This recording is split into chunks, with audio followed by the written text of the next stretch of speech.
Tonight, the Volunteers march into Missouri looking for their second straight win, hoping to keep their bowl chances alive. The Tigers roar into this game with an offense that will test the scoreboard's capacity, as well as the ball's defense. Tennessee, Missouri, it's SEC Saturday night. And tonight from Faurot Field in Columbia, Missouri, it's senior night. A group of 19 young men, including 9 who played in the SEC championship game a few years ago, who have lived through the ups and downs, the highs and the lows that have come with being part of this program in recent history. They look to finish with a flourish for a Missouri team, which has won 3 in a row. Welcome to SEC Saturday Night, presented by Holiday Inn Express. Tonight, Tennessee's in town, a program that hasn't won an SEC game in 353 days. Meanwhile, the Tigers look for their second straight and look to complete what has been one of the most remarkable turnarounds in college football this season. Barry Odom is the head man, and the Missouri former linebacker has brought a fire and a passion to this Tiger program.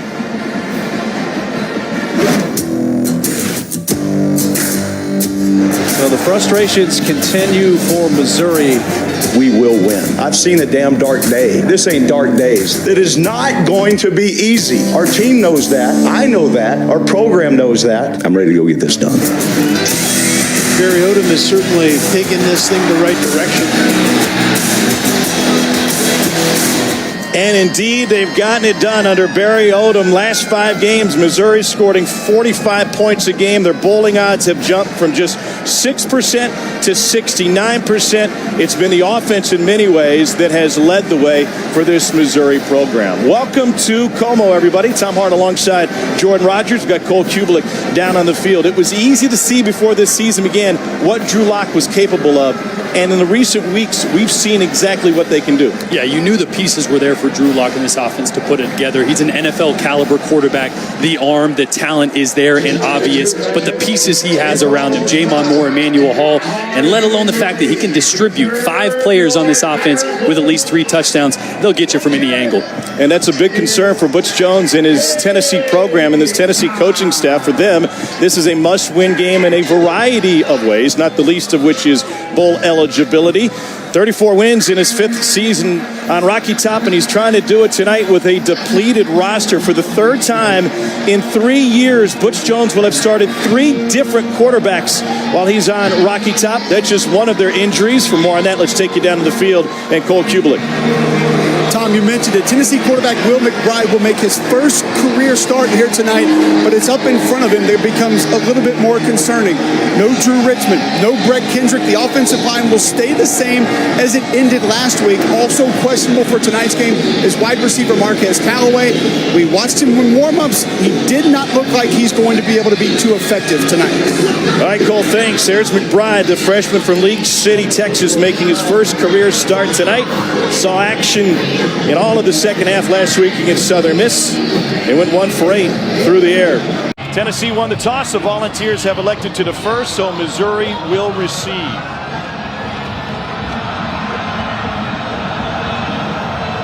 Aaron Medley puts it in the air here in Columbia. And the Tigers will bring it out. This is Roundtree, takes it out to the 20-yard line, and that's where Drew Lock and the offense will set up shop. Lock's been one of the best in the country in recent weeks. In fact, he leads the country in touchdown passes. Product of Lee's Summit, Missouri, is a legacy player here at Mizzou. Both his dad and his grandpa played here as Tigers back in the day. He was a heritage quarterback when he signed, and now the scouts are taking notice. And there's some folks saying, Jordan, he may not return for next year. That's how much they like his big league arm. Boy, when you put up video game numbers like Drew Lock is, you have to take notice, especially with some of the quarterbacks across the country maybe not playing to the caliber that Drew Lock is right now. We'll see. 3rd in Missouri season single history with 31 touchdown passes, trying to chase down the great Chase Daniel. And the first look is a bullet, but off the hands of Emmanuel Hall. Here's how Missouri lines it up. Plenty of talented receivers on the perimeter for Mizzou. Tough catch there for Emmanuel Hall, but the other guy across the way, he'll be on the left. Jamon Moore, when you're watching him tonight, think Des Bryant. Physical, fast and plays with a ton of emotion. On 2nd and 10, they're going to run it with Ish Witter, senior from Tampa on senior night, brought down by Colton Jumper, who's been a standout linebacker as of late for UT. And we just mentioned two of the big targets for Missouri. On the other side of the football, Emmanuel Mosley is their best cover guy for Tennessee. He's going to be matched up against one of those guys all night. Tennessee's pass defense has been fantastic this year, but they haven't faced an offense like this. In fact, they face a lot of run-heavy teams, including in the opener with Georgia Tech. Lock over the middle, and that one's off the hands of his tight end, Albert Okwuegbunam. For number 81, Albert Okwuegbunam. And already a couple drops early. Had a ball slightly behind Emmanuel Hall. Could have been caught. This one right here as well. Okwuegbunam could have been caught. Going to be an interesting matchup. I mean, Tennessee is the #1 ranked pass defense in the SEC. They're 3 in the entire country, but they have not faced a team like this, like Missouri, with the firepower that they have. Early on, Tennessee got the best of them, drive 1. Corey Fatone to punt it away for Mizzou. Emmanuel Mosley back for Tennessee. And a chance from the 23. And Mosley dragged down by the first man there. And the Tigers special teams come up with a stop after a 50-yard punt and 2 on the return. Here's Will McBride making his first career start. After seeing action for 3 plays in the first half last week, he originally committed to SMU. Then Memphis was a late get for this Tennessee coaching staff. 3-star quarterback, number 41 in the nation. Had 1 completion for 8 yards last week. He threw a really pretty deep ball on his first possession. Yeah, you know what? He's got the tools. He spins the ball well. The ball comes out really quick, a fast release. But his eyes were pretty big last week. Probably wasn't sure he was going to be getting in the game until you're in it. John Kelly gets an opportunity. You saw Jared Garantano, who had been their starting quarterback, on the sideline with his helmet on. Here are the starters now in Tennessee.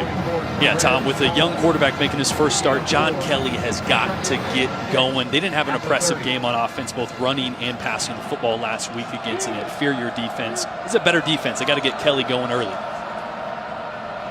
McBride's going to keep it. He will rumble for a first down and a gain of 7 for the freshman quarterback.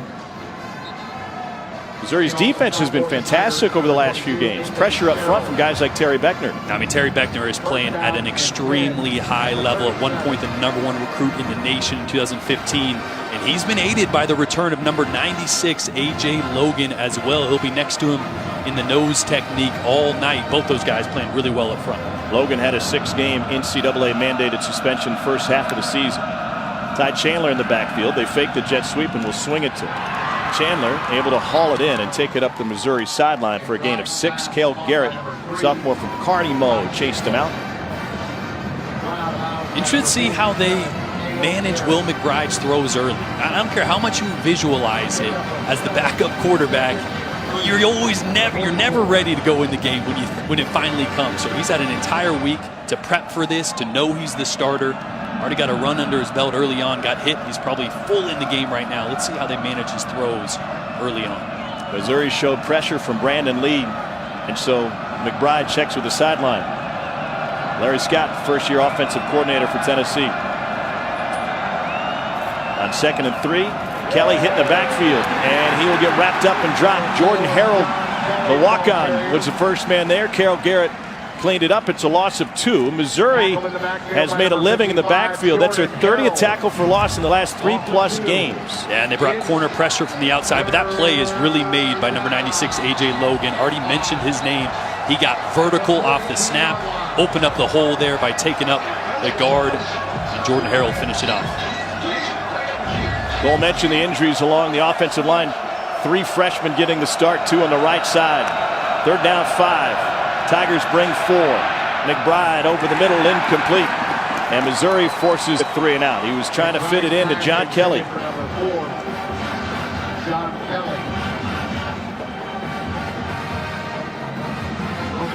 Last 3 games, this Missouri defense has only allowed 16 points a game and 98 rush yards. They've been great on 3rd down. Floyd back in for Missouri.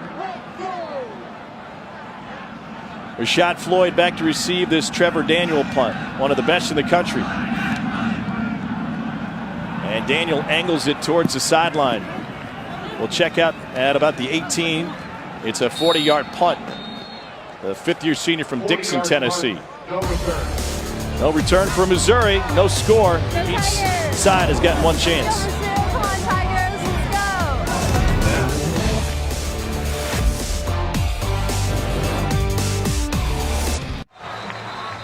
Well, Drew Lock is having a sensational season for this Missouri Tiger program. He's leading the country in passing touchdowns coming into tonight with 31 of them.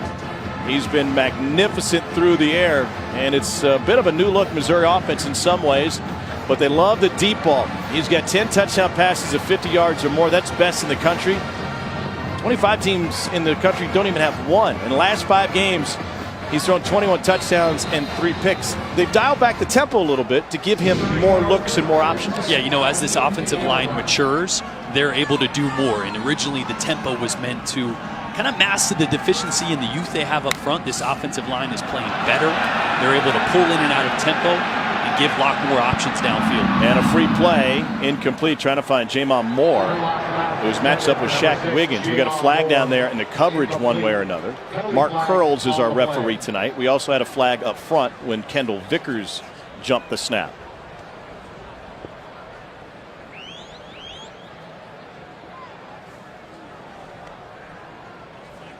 Wiggins, who had the coverage on Jamon Moore, seemed to think that the wide receiver was pushing off. We'll wait for the call from this officiating staff. One of those free plays.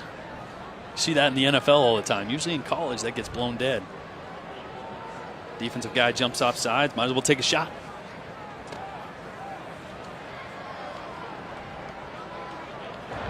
There are 2 fouls on the play.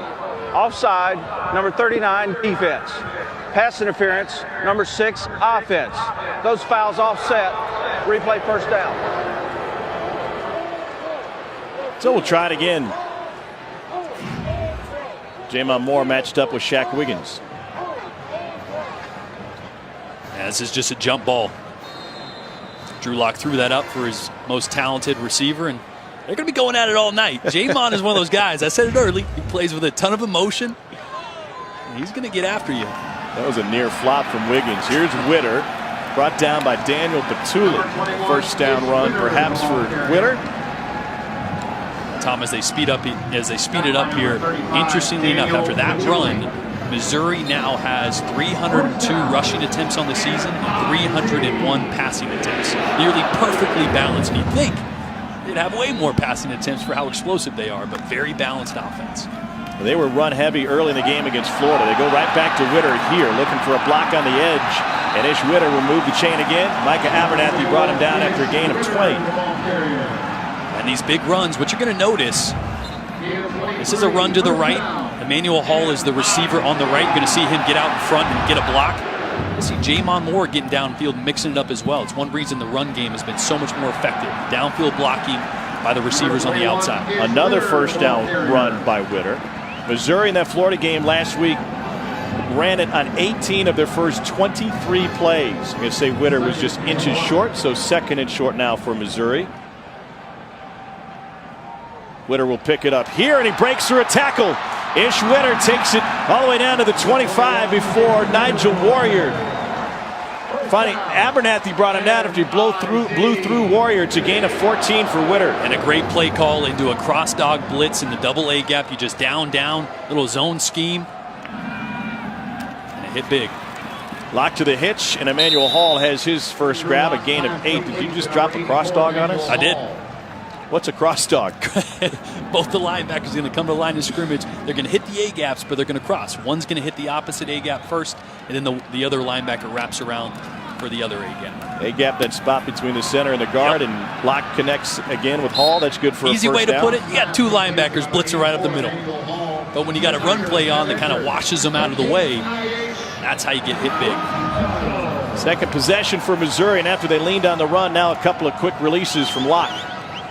And Tom, you mentioned how much they ran early in the game last week. They're going to count the box. If they have a friendly box, 5 or 6 guys, they're going to run it until you add one to the box, and then they're going to pass it. That's what they're doing as they look to the sideline here. Drew Lock is counting the box. The coaches upstairs are as well, and they're getting them in the right play. Simple math to see where Missouri has the edge against Tennessee's defense.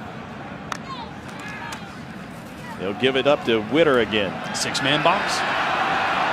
And remember, this Missouri offense is doing it on the ground without Demarie Crockett, who was lost with a shoulder injury in the Georgia game. They hope to have Crockett back for a bowl appearance, but Witter has been the workhorse, averaging nearly 13 yards a carry on this drive.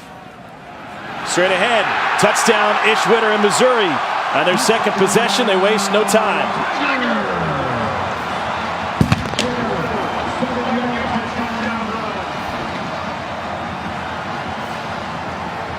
Wow, what a great drive. They're coming out in the first series, having a couple drops. They get back to the running game, and that offensive line is setting the tone early against this Tennessee defensive front. It was an 8-play, 82-yard drive. Ish Witter chewed up 70 of those yards on 6 carries. Tucker McCann on for the point after. And after a 3-and-out to start the game, Missouri's offense is running free against Butch Jones's defense. Ish Witter took this one straight up the gut, and Mizzou's got a 7-0 lead in the first quarter.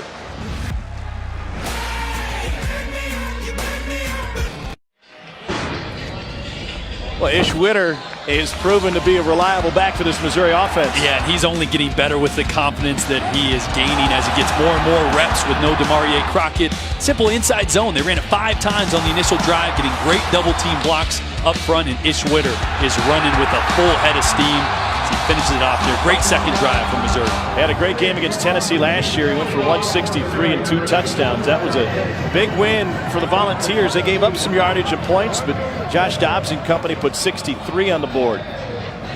If Butch Jones, who's now playing another quarterback, starting another quarterback on Rocky Top, and find some production from the offense. Ty Chandler back for the Volunteers. And he'll let it go over his head for the touchback. Let's take a look at how Terez Hall is the readiest. Brought to you by Holiday Inn Express. Cole? To be the readiest in this defense, Tom, you got to do a lot of different things. Watch the physicality that Terez Hall brings off the edge. Boom, laying out a Kentucky offensive lineman. And he can rush the passer this year. He's working his pass routes with Barry Odom, working on Florida left tackle Martez Ivey. Little spin move there to get a hit on Malik Zaire. He is a do-it-all linebacker. One reason he is the readiest for this Missouri defense. 11 tackles against Florida last week. Was in on a sack, another tackle behind the line of scrimmage. He's leading the SEC in tackles for loss. Barry Odom let Damani Cross, his defensive coordinator, go early in the season and became a lot more involved in the defense. And one of the things they had to do, Jordan, is see if they could get personnel in the right position. Terez Hall was one of those guys that they were able to move to a spot where we could have more success. Anthony Sherrills was another one once he got healthy. Yeah, Terez is moving to that will linebacker spot, but really they use him all over. He'll be inside, outside. They'll use him off the edge, move him around. He's that athletic and that versatile, and like we just saw, plays with some fire. And 12 tackles in their road loss at Kentucky. Here's a toss to Ty Chandler. It's turned around and still finds the way to the edge and picks up 2 yards on a long and physical run. Cale Garrett escorted him out of bounds. This is the Missouri defense the last 3 games. A lot of folks are focusing on the offense, but the defense has really turned it up. Yeah, when you have a defensive front playing as well as Missouri is right now with Terry Beckner in the middle, A.J. Logan playing well in the middle, and then Marcel Frazier and Jordan Harold on the outside. They're giving people fits. Right now they're very, very skilled at rushing and providing pressure on the quarterback, just rushing forward, which means they're in coverage, they have good numbers, and they're playing balanced. 3rd down, 7. McBride chased from the pocket, has nowhere to go. The Tigers get their first sack. It's a loss of 6 as Joshua Bledsoe came in to take down Tennessee's quarterback. Now you're going to see Chris Turner off the edge here as well come and beat that right tackle. And number 39, Chris Turner. Just too much speed off the edge, and then it's just finished off. They're flipping some guys around. It was Trey Smith on the right side that time, and Devontae Brooks had moved over to the left side. And I couldn't see the numbers there because Trey started at left tackle. And they've been switching him around. These are very talented freshmen who played all the last game at left tackle. Not a good punt, but it takes a Tennessee bounce, and Missouri having issues in the return game. Rashad Floyd loses the first 2. May have been a block in the back there, and Floyd is able to take it out to the 49. It was a 46-yard punt and a 13-yard return for Floyd. Tennessee trying to figure it out on offense with McBride and Garantano talking. And Garantano's telling McBride, you know what? Sometimes this happens in this league. McBride taken down for the sack.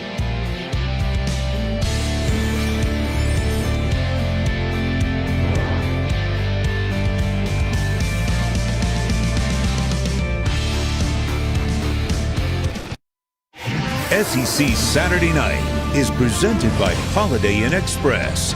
Be the readiest. Well, happy Veterans Day to all who have served, and it's notable that we are here in Memorial Stadium, dedicated to those Missourians who have lost their lives in the wars.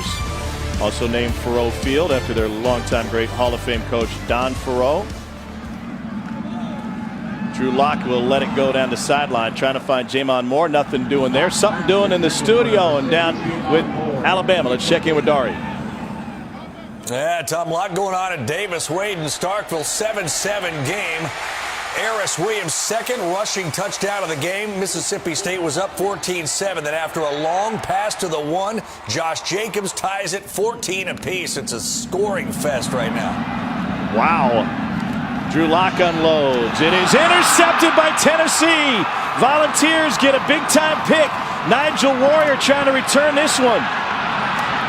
Warrior takes it all the way inside the 20. On his way to the end zone. Touchdown, Tennessee. 70-yard return for Nigel Warrior. And the Volunteers are on the board with a pick six. And Drew Lock just never saw Nigel Warrior.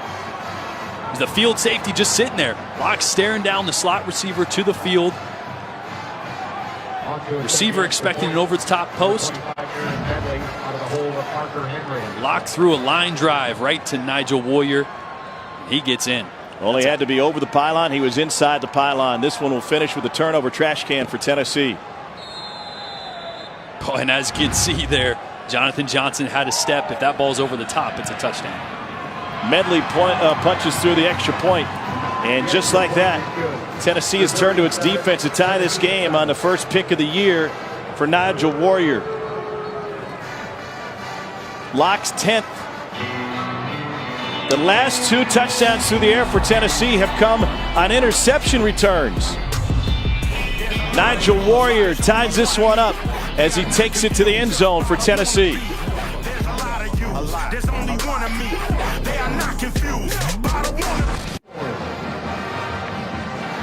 Well, Tennessee's pass defense has been fantastic all season. They get another pick six. This one coming from Nigel Warrior on his 70-yard return.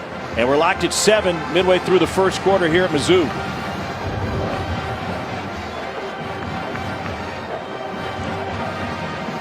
Daniel Batuli had a long interception return for a touchdown in that Alabama game for Tennessee. Those are the last two scores that have come through the air for the Volunteers. Well, when your offense is struggling, nothing better than a defense that puts points up for you. 4 turnovers last week. Starting this game with 1 that turned into 7. It's big for Bob Shoop and this defense. The Tennessee team as a whole. Tennessee's pass defense 4th best in the country, only allowing 150 yards a game. Roundtree had to go through the wickets. No return for Missouri. What happened with Drew Lock? Tom, this is just a triple seam, so Jonathan Johnson's going to take the middle of the field. You're going to have streaks on the outside against cover 2. You want to go here, but this safety sits. That means the ball should be thrown there for a touchdown. And Drew Lock just stares down Nigel Warrior to the field there, number 18. He sits. You got to throw that ball over the top, and you probably have a touchdown. And then an entourage takes him into the end zone.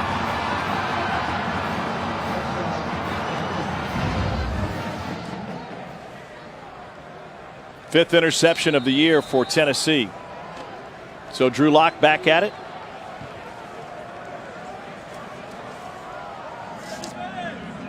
Larry Roundtree is in the backfield for Missouri. Lock fits it outside of Jamon Moore. And Moore dances his way for a gain of 8 after the first couple missed it. We're starting to see Bob Shoop's choice on defense. He's bringing that double A-gap blitz pretty frequently. The field safety is playing down towards the box. And on that one, they just rolled the boundary safety down. So they're adding a safety into the box and bringing pressure with the linebackers. Roundtree brought down by Cortez Sapp. That fits Bob Shoop's MO. He's been in a very aggressive defensive coordinator in his previous stops, Penn State, then Vandy while you were there. He just hadn't had the personnel and the opportunity to really pin their ears back and get after quarterbacks. Yeah, I mean, Bob Shoop wants to be a pressure team. He said just the other day, they're not a very good blitz team right now. And part of the reason is all the injuries they had last year, the skill players, the playmakers they had. It was just a different scheme. He'd like to bring more pressure, but when you bring more pressure, that's more responsibility and more thinking for those other players. And right now, they're easing their way into it. Sapp brings down Roundtree after he picks up the first down. First down, MIZ. Had a pretty good one last year on the defensive line for Tennessee. Derek Barnett, who broke Reggie White's sack record. They just don't have that one leader, that alpha male on the defensive side of the ball. Locked to the outside again, and another one through the hands of Emmanuel Hall. Something we talked with Barry Odom about yesterday.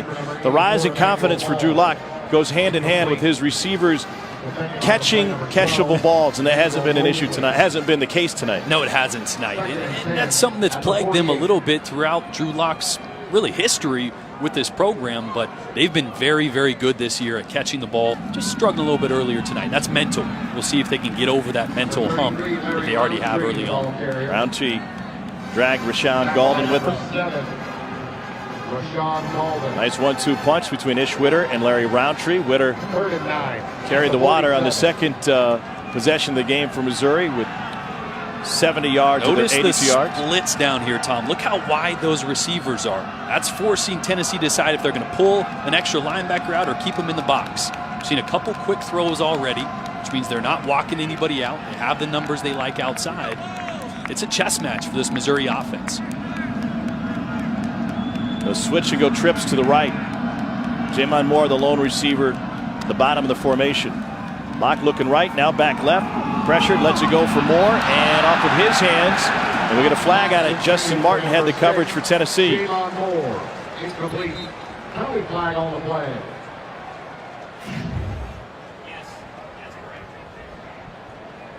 Jamon Moore again. Physical on the outside. Officials conferring over this call. Remember, Jamon Moore has already been flagged for offensive pass interference once. I want to go back to that play, though. It was a great example of the Missouri offense. It didn't look like that last year or even early this season, where Drew Lock would look at one side of the field and come back to the other. It had been a lot more simple, where he would look one way and throw that way. Number 8, defense. The penalty is a first down at the spot of the foul. Did you notice that on film? Yeah, absolutely, Tom. And we mentioned it earlier, the tempo. Last year, they ran a play every 17.2 seconds, a full 2 seconds faster than anybody in the country. They had a young O-line. As the O-line develops, they're able to implement more 5- and 6-man protections, which means you have an extra receiver out in the route. You're running more traditional progression reads for a quarterback, which means he can work one side to the other. It's not get the ball out as quick as possible because we're worried about the O-line. First down here for Drew Lock with Roundtree next to him. And Lock with a little option pitch. Roundtree looking for a block on the edge. Spun through the first guy, Warrior, and ends up with a 5-yard gain. Tempo's kind of give or take, isn't it, Cole? It is, Tom. I'm surprised to see Missouri slow it down a little bit today. Slower than we're used to, because Bob Shoop told me before the game, we defended 120 plays a year ago. It's unheard of. Especially in this conference. Lock over the middle. Caught by Hall and into the end zone. Touchdown, Tigers. A 31-yard strike from Drew Lock to Emmanuel Hall. And the exact same play that they opened up the game with. Emmanuel Hall dropped one on his back hip. Wide open again. This time, Lock put it right on the money.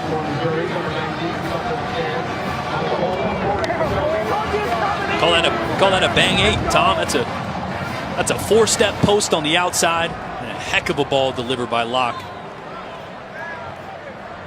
Does look like Hall gets in there.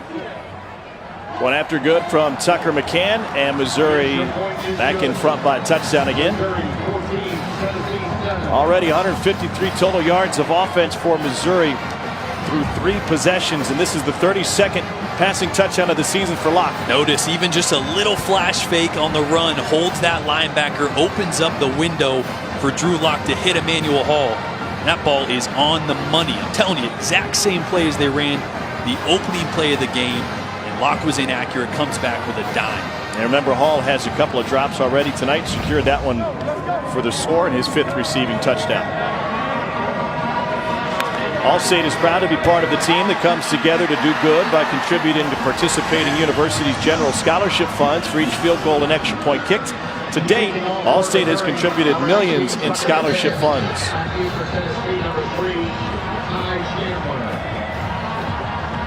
The crowd on a chilly night here in Columbia. John Kelly, Tennessee running back, trying to get things going. He's been held under 100 yards in 4 consecutive games. And so far tonight, the Tennessee offense failing to get anything going. Only 12 yards total. No return. Chandler lets it go over his head again. What kind of advice do you think Will McBride got on the sideline when he was talking with Jarrett Garantano and quarterback coach Mike Canales? Stay steady. Don't panic. Now's not the time to press or think you got to make any plays yourself. Let the offense come to you. A young quarterback that hasn't had a ton of live reps is going to try to press. You're down 7. It's only human nature to think, oh, I got to make a play, right? We're not running the ball well. It's my opportunity. Let the offense come to you, play within the structure of the offense, and you're going to be successful. McBride fires over the middle. That's complete. And a first down to Brandon Johnson on a gain of 16. Tennessee's doing something really interesting with their young offensive line. Okay, they're starting 3 freshmen on this offensive line. Ryan Johnson and Devontae Brooks each got their first start last year. Instead of going right-left, they're going strong-weak, and they're putting Trey Smith, the very talented freshman, who's making just his 2nd consecutive start at tackle, at right tackle for a good chunk. McBride takes off. He scrambles for a first down. Cole, why would they be doing that tonight with just a week to put that in? Well, I think you want to make sure you're running the football behind Trey Smith, but it's an easy way to make sure you know where the strength of your football team is going to be, and you're going to get more plays behind him. The reason more teams don't do it, Tom, is it consumes time. If you're going to go fast and you're going to use tempo, you don't really have time to flip-flop your offensive line if you're hustling back to the line of scrimmage as fast as possible. It also consumes time on the practice field. So these are 3 freshmen. 2 of them hadn't played before last week. Kelly on the outlet pass, and he's able to get up the sideline, but popped right on it. Terez Hall there drilled him after an 8-yard gain. Imagine the work that they had to put in with offensive line coach Walt Wells this week. Guys who had never played, and now they're throwing something totally new at them. Yeah, and Trey Smith started 9 games inside at right guard. Started his first game at left tackle last week. Now you got him playing left and right tackle in the same game. It's not easy on young offensive line. He's a lineman. He's talented. That's not easy to handle in the middle of a game. Here's Chandler. Stopped just short. It's not necessarily strong versus weak or field versus boundary. That time they had the tight end Ethan Wolf on the right side with those two freshmen. And I wonder how predictive this could get if you're Missouri looking at what they're doing with the O-line. I tell you what, there's a couple defensive assistants or GAs upstairs right now for Missouri trying to figure out what the heck they're doing and when they're doing it so they can make some adjustments at halftime. Right now, still just trying to play fast up front. Smith and Robertson on the right side now. 3rd down 1. Blitz coming. Chandler straight ahead. First down for Tennessee.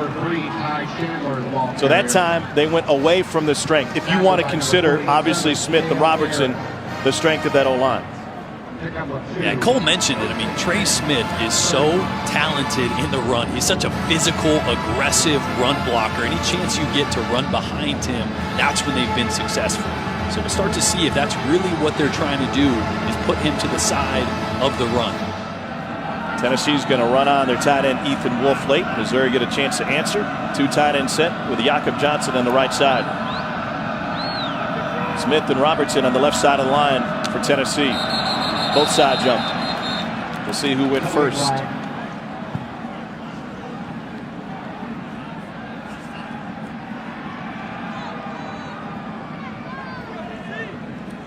Cole, we spent a lot of time talking about how difficult it is. Here's Mark Curls first. Offside defense jumped in the neutral zone, causing a reaction by the offense. 5-yard penalty, still first down. How difficult it can be for an offensive lineman to swap sides within a given week or a given game, but they're doing it every single play almost. Yeah, and it's an old school mentality. We did it under Jimbo Fisher when I was at Auburn. We had strong side, weak side, and we flipped on every play. It just, you're going to have to make sure your feet and your stagger's the same, and you're going to switch hands that's down in a stance on every play. 1st and 5, McBride fires an out route too strong. Trying to find Jordan Murphy. And McBride picking himself up from the turf again. He's just a little wound up. That's okay. It's still early in this game. Young quarterback, not a ton of reps in practice, as I said, let alone in a game. Had a full week to prep for this. So as we're seeing early on, some easy completion type concept. That's just an out to the field. Got a little amped up and left that one high, but trying to give him some easy throws to get him settled in. 2nd down 5 now. This behind the shuffling Tennessee offensive line. Blitz coming up the middle. McBride drilled as he let go. And nothing doing for Tennessee and John Kelly. No gain, but Will McBride paid the price. Cale Garrett absolutely drilled him on the middle linebacker blitz. Oh, that's the design of the play. You're trying to hold that linebacker and outflank him with the running back. Get the ball out. Those are the type of hits you're going to take. But not knowing the health of Jarrett Garantano behind Will McBride, you want to try to keep him off the ground as much as possible. Seth Washington would be the next quarterback up for Tennessee.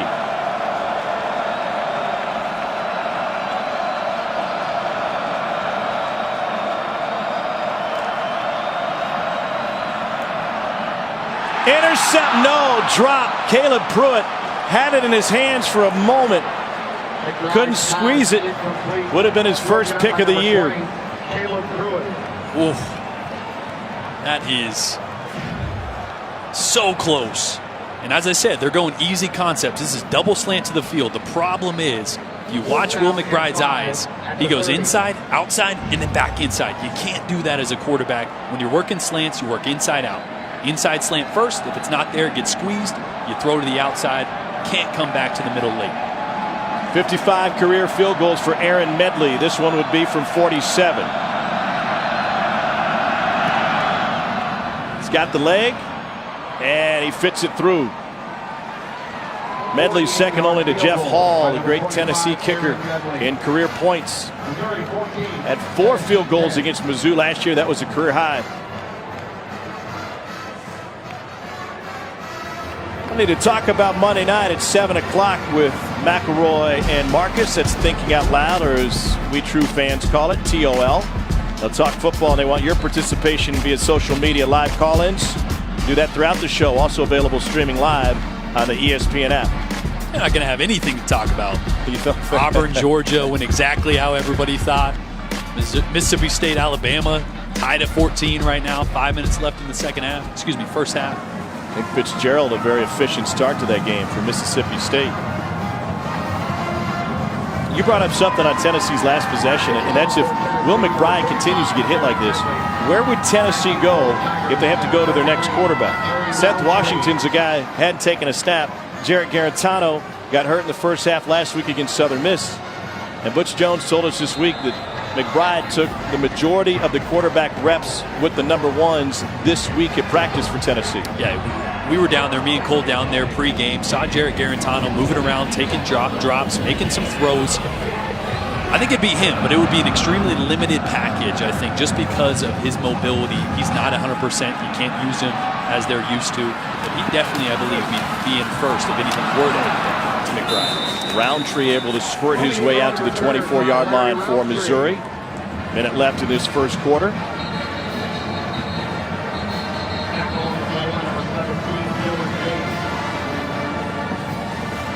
See what adjustments Bob Shoop has made. Missouri's come out with a very strong plan. Obviously, they count numbers. And Tennessee has played both their safeties low in the box. Please reset the game clock to 1:10. 1:10 on the game clock, please. Tennessee playing both their safeties low in the box, which is leaving that deep middle of the field open, as we saw Missouri hit last drive and one-on-one matchups on the outside. See if they adjust that coverage at all. How much success Missouri's had getting the ball downfield already.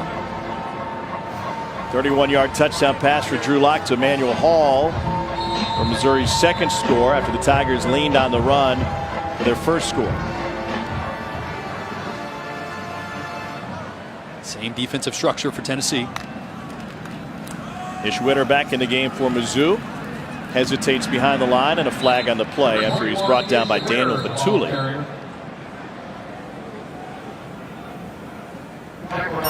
Holding, number 66, offense. 10-yard penalty from the previous spot. Replay first down.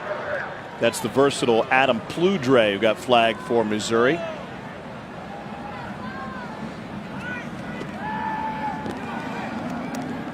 Pludre will come off for a play or two. He also lines up in the backfield on occasion.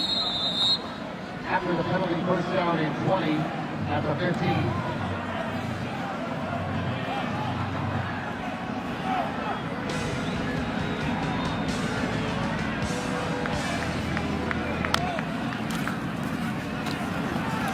Witter able to pick up 5, and that's going to leave 2nd and 15. Pick up a 5.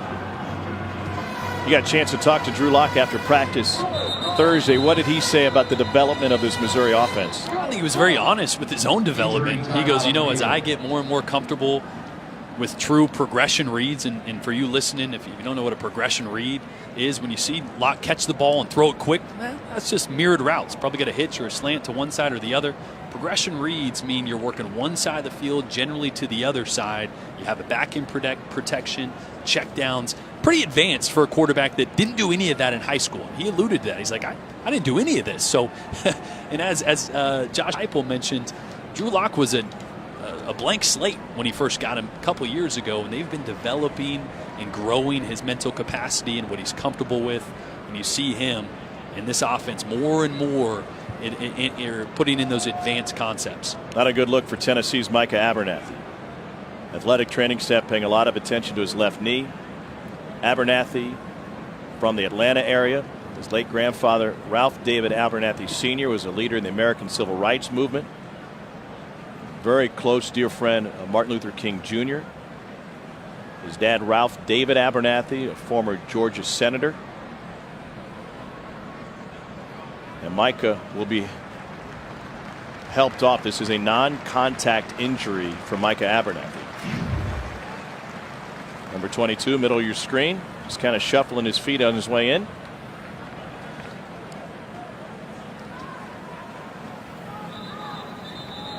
Yeah, hard to see anything, but anytime you never see contact, not a good sign. So hopefully he's just being cautious or felt something tweak and he's okay. He had a brother who played for Butch Jones at Cincinnati, then transferred to Tennessee. Theo Jackson, true freshman from Nashville, will move into his free safety spot now. Second down and 15 at the 20.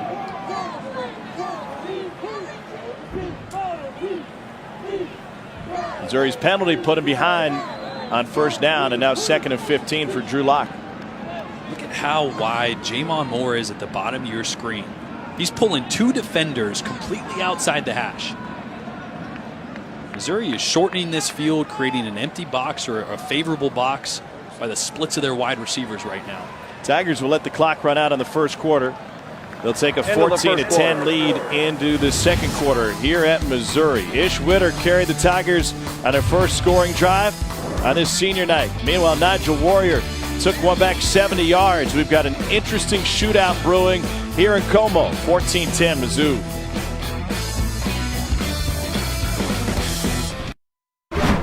It's number 1 versus number 2 and number 4 versus number 5. One night, 2 blockbuster matchups. It's Tuesday night on ESPN. College basketball in full swing, especially right here in mid-Missouri. The place was packed last night. Mizzou walloped Iowa State 74-59, even without much production from Michael Porter Jr., one of the top NBA prospects in the country, top recruits. He only played a couple of minutes, was out with a hip injury. Ish Witter with the carry. What a scene last night in Mizzou Arena. It was sold out, and that place was rocking. Kind of glad I didn't have to work. Yeah. You can just enjoy it. Most of the time you're in there talking about it. Yeah, I didn't have to talk How many games at have you all. actually seen in there as a fan? That was the first time I'd been there as a fan since Kansas's last game, and it was a very similar atmosphere. All the All-Americans were back. They dedicated a statue to Norm Stewart, the longtime coach. There was a lot of talent in that building last night.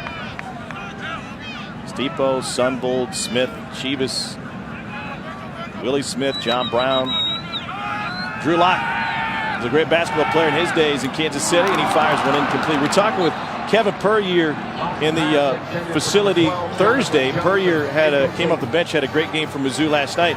He said, man, Drew Lock used to tear us up. Played at our rival high school. He said that kid would come off a screen, had the most beautiful form and shot ever, and he could just stroke it. You know what? He looks like a basketball player when he runs the football. Watching film this week, I was surprised at how frequently, especially last week against Florida, they had designed quarterback runs for Drew Lock. He's athletic. You see the basketball in him as he takes off the run. Pretty good punt for Tony on a spiral, and Mosley won't have a chance for a return. It'll spin to a stop at the 24. 47-yard punt for Missouri. Another chance for this Tennessee offense. We have 52 total yards of offense through 16 plays thus far tonight under Will McBride. Oh, watch out. Golden Girl with some bruised knuckles after that one. So here's McBride again. First committed to SMU, coming out of Clear Springs High School in Texas. Then Memphis. Settled in at Rocky Top. First career start tonight. And Ty Chandler takes it off on the right side. He's got some room to rumble. Chandler rips off a 9-yard run on first down. Caleb Pruitt with the stop. Great drive starter. If I'm Larry Scott, if I'm going to pass the ball, you might not want to do it on this right hash. I'm going to start getting Will McBride outside the pocket. One of the best ways to get a quarterback in rhythm, get him outside the pocket, get the O-line and all the noise out of his face. Great run on first down there by Ty Chandler. Chandler had a great game a couple weeks ago against Kentucky when John Kelly was out due to a suspension. Chandler went for a $120 and 2 touchdowns. Here's Chandler and a first down run. He gets hogtied by Brandon Lee. Cole, what are you seeing from them moving the pocket? Yeah, I talked to Larry Scott, the Tennessee offensive coordinator, about it before the game time. I said, do you want to move him? Do you want to get him going? He said, we love the way he throws on the run. We want to get him comfortable, try and stretch the pocket out a little bit. We feel like he can help us out more there. But also asked about protecting himself. Did you go out of your way this week to tell him to get down, to tell him to get out of bounds? He said, listen, we had a few conversations with him about it, but this is a young man that loves to get into it, loves to mix it up, he said, but he has to be smart when he is on the move tonight. As Larry Scott sitting in the middle of that picture, first-year offensive coordinator. Hadn't done that in a few years. Missouri coming with the blitz again, and it pays off for Cale Garrett again. Ty Chandler dropped for a loss of 5. Garrett almost took the handoff himself. That's great. It's one thing Barry Odom talked about this week. They want to shoot the gaps vertical. Cale Garrett comes shooting through the B gap here, and Ryan Johnson pulling across. Just doesn't have enough time to get in front of him. Power concept pulling the backside guard, and Garrett just shot the gap too quick. That's one thing you notice with Garrett. He's so fundamentally sound. He's always in the right place at the right time, but man, he's fast. High snap. McBride had to corral it. That'll waste the play action look. And it gets taken down for no gain, maybe even a loss. Marcus Acey back there for Mizzou. Tennessee had some snap issues last week when Ja'Shawn Robertson moved over from left guard, but this is their starting center, Coleman Thomas. Yeah, it came with a little heat too. Great job on McBride to get it down, but the veteran quarterback will know, broken play, you follow the run. You went opposite the run there and really nowhere to go. Tennessee just 1 for 4 on third down tonight.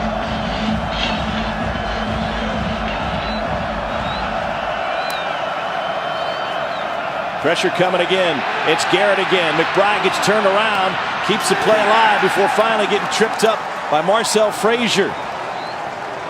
It's a loss of 4. Great design there by Missouri. They're going to bring 2 linebackers pressuring the running back side. I was thinking screen. Maybe they were as well. Good job by McBride to buy some time, but protect that ball and get down. Great call by Barry Odom in this Missouri defense.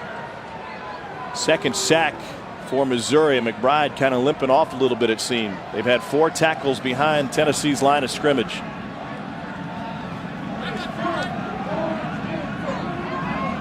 Trevor Daniel to punt it away for Tennessee.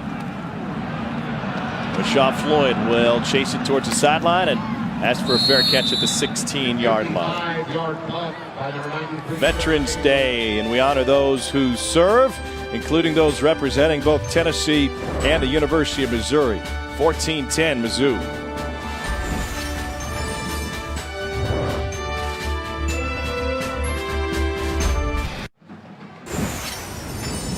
Here's a look at some of the brave men and women from around the world sporting their school colors, as this is the week we honor all of America's heroes who have served and are currently serving in our nation's armed forces. Fitting that tonight's game is taking place at Memorial Stadium here in Columbia. It was dedicated in October of 1926 to 112 World War I Missouri graduates who lost their lives in the First War. Memorial Stadium in Columbia. Had a chance to sit next to a Purple Heart recipient on my flight in this week. Gentleman from Slater, Missouri, who served overseas over in Yemen. Larry Roundtree with the carry. And it was really interesting. He said, I don't really follow sports that much anymore, but he was here on an athletic scholarship in the class of 1997. He said, I don't need to hear my name on air, so don't mention it. But he left the Missouri football program to join the Marines, and we're talking to Barry Odom about it yesterday. And we all kind of agreed that man ended up with the unit he needed to be with. Yeah. It wasn't a football program. He was where he was supposed to be. Coming home to do some deer hunting this week, so thank you for your service. I'm sure he would have been a great football player, but, yes, there's no but he doubt found about his that. calling. He was where he was supposed to be. A couple of injured players. Nigel Warrior being helped off for Tennessee, and Tristan Castillo, redshirt freshman from Webb City, Missouri, taking a look at his right ankle. And Castillo's really the heart of that offensive line. One of those guys that you can find a handful of plays every game where he's finishing plays with emotion, with physicality. Jonah Dubinsky is a product of Rockbridge High School just a few miles south of here. Former walk-on, out of scholarship recently, and a couple of starts late in the season last year, is ready to come in at center for Mizzou. Micah Abernathy is back on the field for Tennessee. That's good to see. Remember, he left after a non-contact injury that looked like it could have been a serious knee injury. So Dubinsky takes over at center, trying to clear the way for Roundtree. And Roundtree with a nifty move to shake one man. Abernathy had him wrapped up, and he will fight his way for a first down. Fantastic surge. Theo Jackson and Micah Abernathy tried to bring him down, and Roundtree ended up backpedaling his way into a first down. Yeah, and he's averaging 5.7 yards a carry this year. One of the reasons, may not be the fastest guy, but he finishes runs. It's hard to bring him down at the end of a run. Always gets a couple extra. He's from Raleigh, North Carolina, and he's bowling over people here. That's a gain of 5. Speaking of, as Mom Bonita drove overnight from Raleigh last week to get here in time for that Florida game. And Roundtree is really taking advantage of his opportunities this season for Mizzou. He says hello to Cortez Sapp here in the hole. You know, Bonita heard they had an offer from the SEC, and she wasn't even sure what the SEC was. He certainly wasn't familiar with the Missouri program. Her son had been offered before then by Miami of Ohio, Appalachian, James Madison, North Carolina A&T. They make it to every game. That's a long drive from the Tar Heel State to get over here to Columbia. Third down. Locked to Roundtree out of the backfield, slips through Jumper's hold. He's got another first down in the sideline. And Roundtree finally popped by Abernathy. It's a gain of 19. A run that Mom can appreciate. It's a great play call here. You got 2 receivers on the outside. They run off. You got Larry Roundtree matched up on linebacker Colton Jumper. Tennessee not tackling well right now.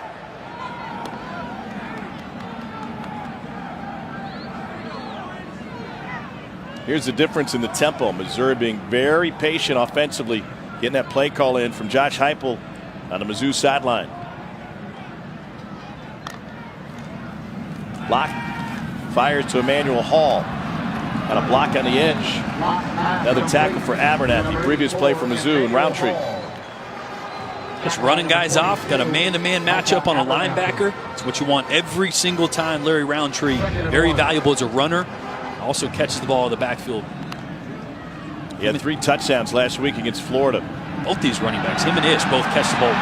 Really, really talented out of the backfield. Have you seen that Missouri's going to the running backs more often out of the backfield second half of the season? Well, yeah, that's because they don't have to keep them in protection. Remember what I mentioned earlier? Yeah. This offensive line is maturing up front. There's more 5-man protections that Josh Heupel is comfortable calling, which means you get backs matched up on linebackers. I mean, the way Missouri, I keep harping it, the spacing of these receivers create one-on-one matchups, not just on the outside, but with running backs on linebackers as well.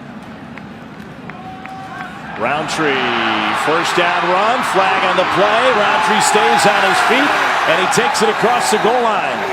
As it stands, a 23-yard touchdown run for Larry Roundtree III.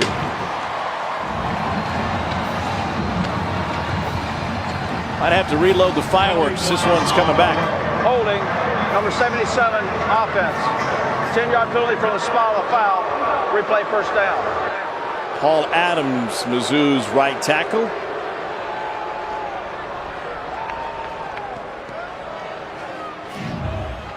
Let's see how they got him on the right side here. Yeah, he's trying to climb to the second level there. Gets a little too flat initially. Almost looked a little stunned there, but just kind of kept his arm out. That's a definition of holding there, Tom. So Roundtree taken out for a moment. Ish Witter in the game. And Witter powers his way to a 4-yard gain. Something we haven't hit on yet.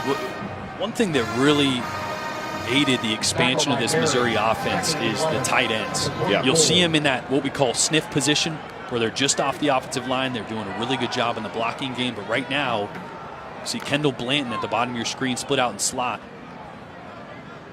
They have had some fantastic tight ends here with this Missouri program. Maybe the greatest player to ever come through the program, Kellen Winslow, College Football and Pro Football Hall of Fame. 4-man rush. They got to Locke, and it's incomplete, but we got a flag. Jonathan Kongbo was able to turn the corner and get some pressure on Locke. May have been held on his way to the quarterback.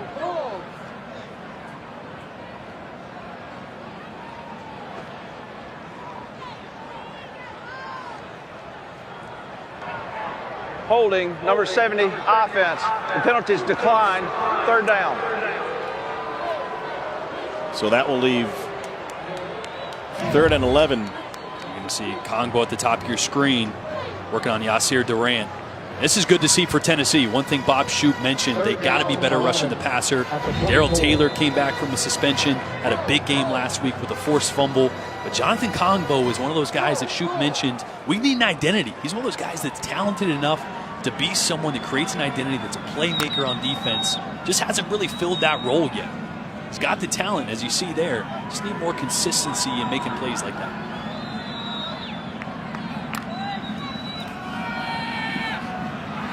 Locke flushed. It's Kongbo chasing him. And he was trying to find Kendall Blanton, but Colton Jumper was draped all over the Missouri tight end. Pass intended for number 11, Kendall Blanton.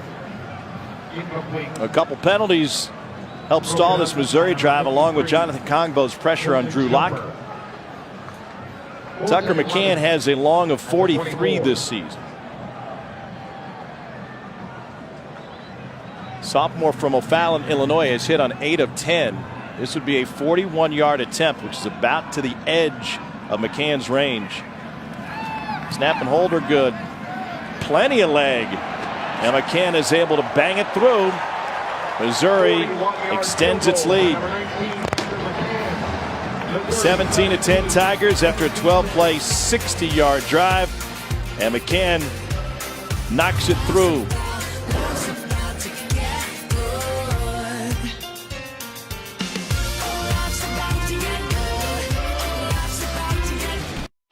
SEC Saturday Night is brought to you by Pilot Flying J, the official travel center fueling the SEC. Well, there's a look at the packed house at Mizzou Arena. Michael Porter Jr. got a bucket early, but then sat most of the game. I mentioned all the former stars that were in the building last night around town, including Derek Chivas and Doug Smith. All these great guys who played for Norm Stewart. But you know, the biggest star connected with Missouri basketball was out on the town last night as well. We had dinner with Ryan Luce, who's the daughter of former assistant coach Brad Luce. Great to report that she's currently cancer-free on a vaccine protocol for the next year in a clinical trial. The Luces continue to raise funds. They've raised almost $400,000 for clinical trials. A Rally for Ryan project. We had a couple members of the family up here in the booth with us in the first quarter. Ty Chandler with the return. Pretty neat little girl. Cool to spend some time with her last night over some Shakespeare's Pizza. Fashionista, too. Yeah, oh yeah. Rocking a bright silver jacket, crushing it. Yeah, the backpack. I asked if I could borrow the backpack. She just kind of gave me one of those finger waves. Like, no, this is mine. No. Unveiled the Norm Stewart statue yesterday afternoon.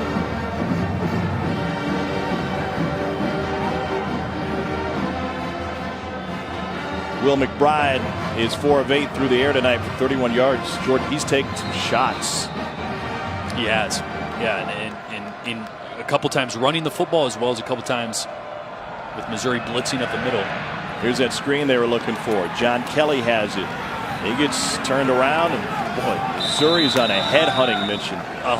As we talk about taking hits off Will McBride, it's a great way to do it, is set up the screen. In order to set up the screen, you really got to have a threat of the pass. And right now, they haven't shown that they can push the ball downfield with any effectiveness so far. So Missouri just waiting on that.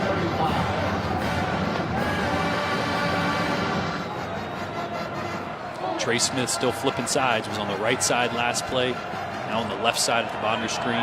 Well, that is really impressive for a freshman to be able to do. A guy who hadn't even played tackle this season until last week. McBride fires to the edge. Gain of 5 that time to Jeff George. McBride's pass complete to number 19. Cole, how impressive have you been with Trey Smith this year? He's one of my favorite players to watch in all of college football. To see what he can do for a young man that age, I'm blown away. But his offensive line coach, Will Wells, is also blown away. They have a sledgehammer that they give away to the best blocker of the game, only when they win football games. That sledgehammer has gone to one offensive lineman this season, Trey Smith. He leads the team in knockdowns. He became the first true freshman to start a tackle for Tennessee against Southern Miss since at least 1988, maybe even longer. McBride trying to run for it, and it looks like he picks up the first down depending on the spot. TJ Warren had him around the hip. Love the play call. That's what we talked about earlier. Young quarterback struggling, seeing things and pushing the ball downfield. Get him outside the pocket. Will McBride is a good athlete. He's not going to kill you with his legs. He's not going to break one for 40 or 50 probably. But he's a mobile guy, and he runs with some authority as well. So give him that opportunity, get the noise out of his face, let him tuck one and get a first down. Carlin Filsamy in the backfield. He gets a chance to run it. And I understand, Jordan, that the McBride family household last Saturday night, got a little wet when Will entered the game. Will's younger brother, Michael, is having his 14th birthday party. He's an 8th grader quarterback as well. But they weren't expecting Will to be in the game. So they were all out in the pool, hanging in the hot tub, and then all of a sudden Will gets in the game, and 15 teenagers come running in the house, probably no towels. Will's mom had a handful of a wet house, but a lot of fun, probably the best birthday present for a 14-year-old younger brother. See his older brother on the big stage on TV. I'm sure she didn't mind mopping it up afterwards either. McBride took a hip check, spins his way to another first down for Tennessee. Therese Hall brought him down, but McBride turned into his legs to move the chain, and now Hall will limp off for Mizzou. Tell you what, Tom, I've been there as a young quarterback, taking over at some point in the middle of the season, or in Will McBride's case, late in the season. You're not sliding. You're not thinking slide. He's just happy to be out there. He's excited to be out there. He's going to finish these runs. And right now, Tennessee's best offense is Will McBride tucking it and running it. Missouri down to a second string weak side linebacker. Joy Burkett enters the game for Therese Hall.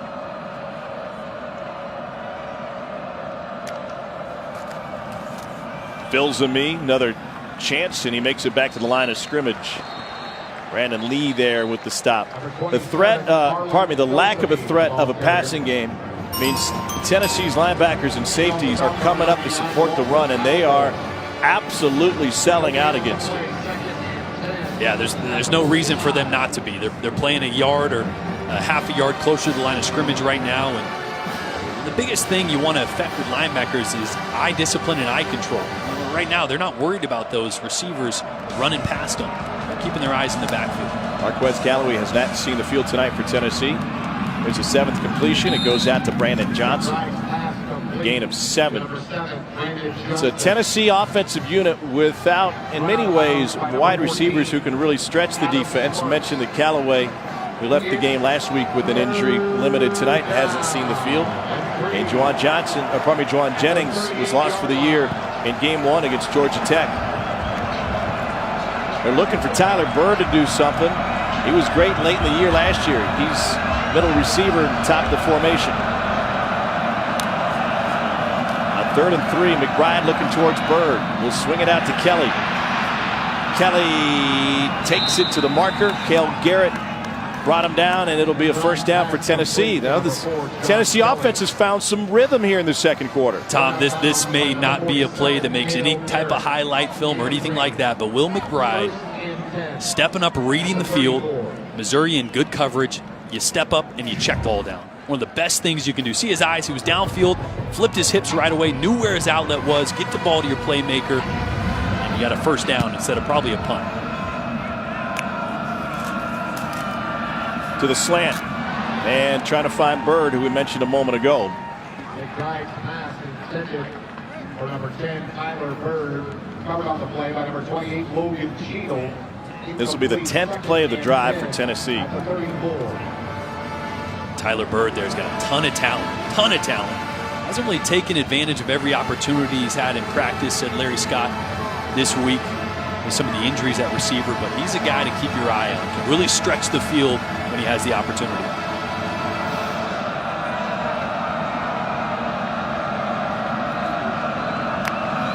Blitz coming. McBride will hang a U-turn and chucks it past the line of scrimmage, but never left the tackle box. And Barry Odom saying, where's the flag? The quarterback was outside the tackle box, and the pass landed beyond the line of scrimmage. There is no foul for intentional grounding. 3rd down. Well, there's no question it got behind the line of scrimmage, past the line of scrimmage, but I don't know about the tackle box. Those lines come straight back in perpetuity. And here's going to be where he needs to get outside. He initially runs to the right, gets to the left. Oh, yeah. Got it. He's out there. You're going to give him the benefit of the doubt most of the time. That tackle box isn't as big as some people like to think. I know your eyes kind of gravitate towards the hashes when you're watching, but you got outside that tackle. Just got to get it past the line of scrimmage when you're outside the tackle box.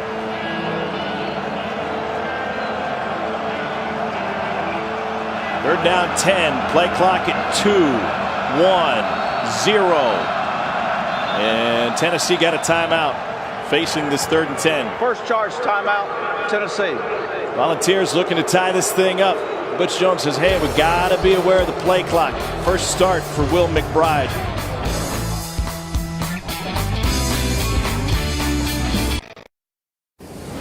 Dory Noka, as we go outside the footprint, you know the college football playoff rankings are going to shift. Just how would they do it? So far, Miami making a massive statement of 14-zip late first against 3rd-ranked Notre Dame, and then a 5-6 battle. Oklahoma, TCU, Baker Mayfield to Grant Calcaterra. They lead 17-7, almost 350 yards of offense between the two in the first quarter. All right, thanks, Dari. Here in Columbia, 3rd and 10 for Tennessee and Will McBride.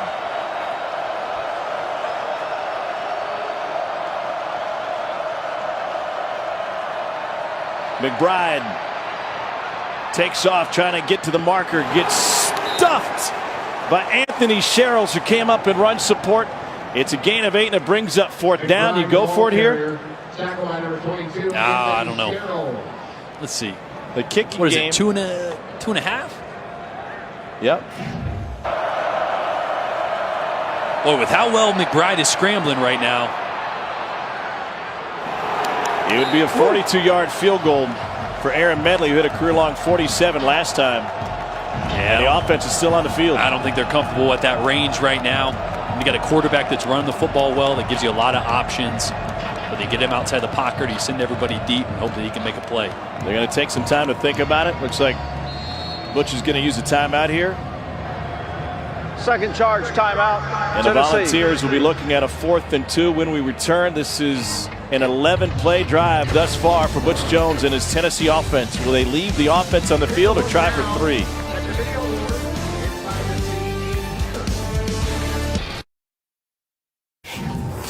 Regions Bank halftime report coming in just a few minutes. Doring Chizik. Georgia goes down. Alabama right now trying to avoid the same fate. Tough going right now for them in Starkville.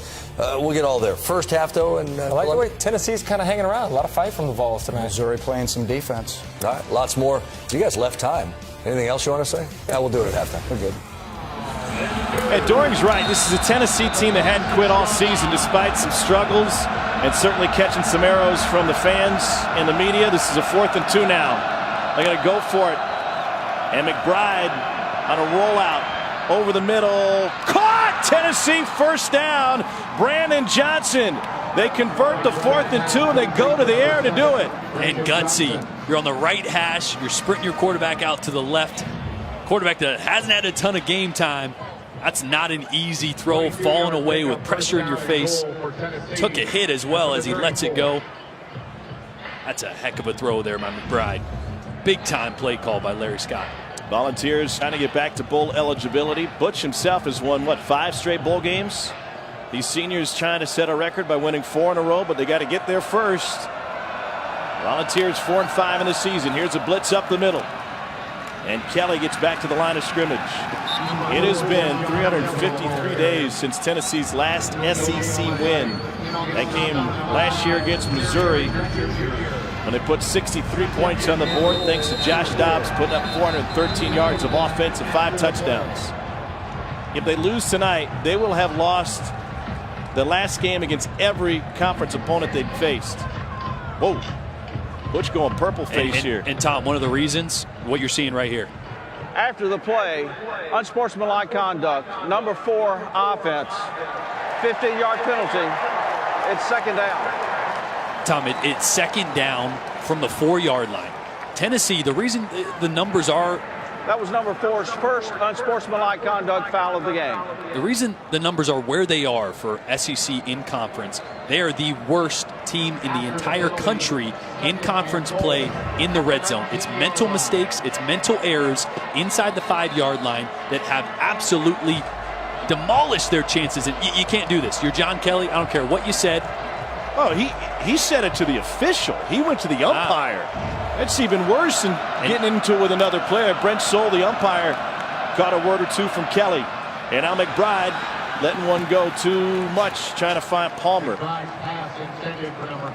You mentioned Tennessee's numbers in the red zone, non-conference versus conference, worst in the country by 10 percentage points in conference games. Only 2 touchdowns on 14 trips inside the red zone in conference games. And John Kelly cost them a real opportunity with that penalty. Yeah, part of it is their own fault with not running the ball well inside the 10-yard line, but the other part is equally as bad. It's the mental mistakes, penalties. You're on the 4-yard line, now you're on the 19. Can't happen.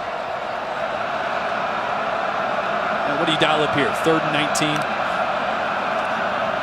Blitz, McBride hit, lobs, caught! They do have a 3rd and 19 play. Unbelievable throw by the Texas gunslinger, Will the Thrill, with the man in his face. I'll tell you what, we're going to see a replay of this. Wolf got a little help from the referee on a pick as well, but Missouri brings the heat. Cover 0. What you're taught on cover 0 as a quarterback, retreat, find the 0 beater, and Terry Beckner Jr. in his face. He still delivers a strike. Wow. Aaron Medley for the point after, and Tennessee has fought back to tie this game at 17. What's your 3rd and 18 play? It's that third right goal there. From the 19. Yeah, take a shot, lob it up to your tight end, and Ethan Wolf has his 2nd touchdown catch. I mean, so good. It's not cover 0. They got a single high safety. I was wrong, but they're bringing pressure. You find your man beater with, just number 5, barreling down in your face. Yeah, Terry Beckner Jr. with the shot, and McBride able to stand tall until he wasn't. That's a big-time hit and a big-time confidence booster there for Will McBride and really this entire Tennessee offense. That was a 15-play, 66-yard drive for Tennessee. And it seemed like they were dead to rights after Kelly picked up the 15-yard on sportsmanlike. And he's going to get a talking to from his head coach. And Butch Jones was in his face. You could see Butch just the eyes of the television. He said that cannot happen. You know better. Yeah. Exactly what he's telling him right there. Pretty good at reading lips. And they're lucky they got points out of that, because this has been the story of Tennessee. Get down in the red zone. And they've been in their own worst enemy down the red zone. But, man, what a play. No return for Larry Roundtree. Touchback. Missouri will begin. A 15-play, 66-yard drive for Tennessee. This was a key one. You mentioned it. Great play calling. You get pressure on your quarterback. You start with a screen. It doesn't break for a ton, but then you get your quarterback outside the pocket. You got a young quarterback. Give him a chance, a run-pass chance. And he was on point this entire drive. Check down, and then the fourth down pass. Rolling to his left, a dime, and then barreling down by Terry Breckner, and you deliver yet another dime for a touchdown to your 6'6" tight end, Ethan Wolf. That's a drive they needed. Tie it up with 1:15 left in the first half. Now you got to wonder what John Kelly's frame of mind is going to be when he comes back in this game, or if he comes back in this game for Tennessee. They rely on John Kelly a lot. In fact, he's got the highest running back usage in the SEC in terms of touches for any offense.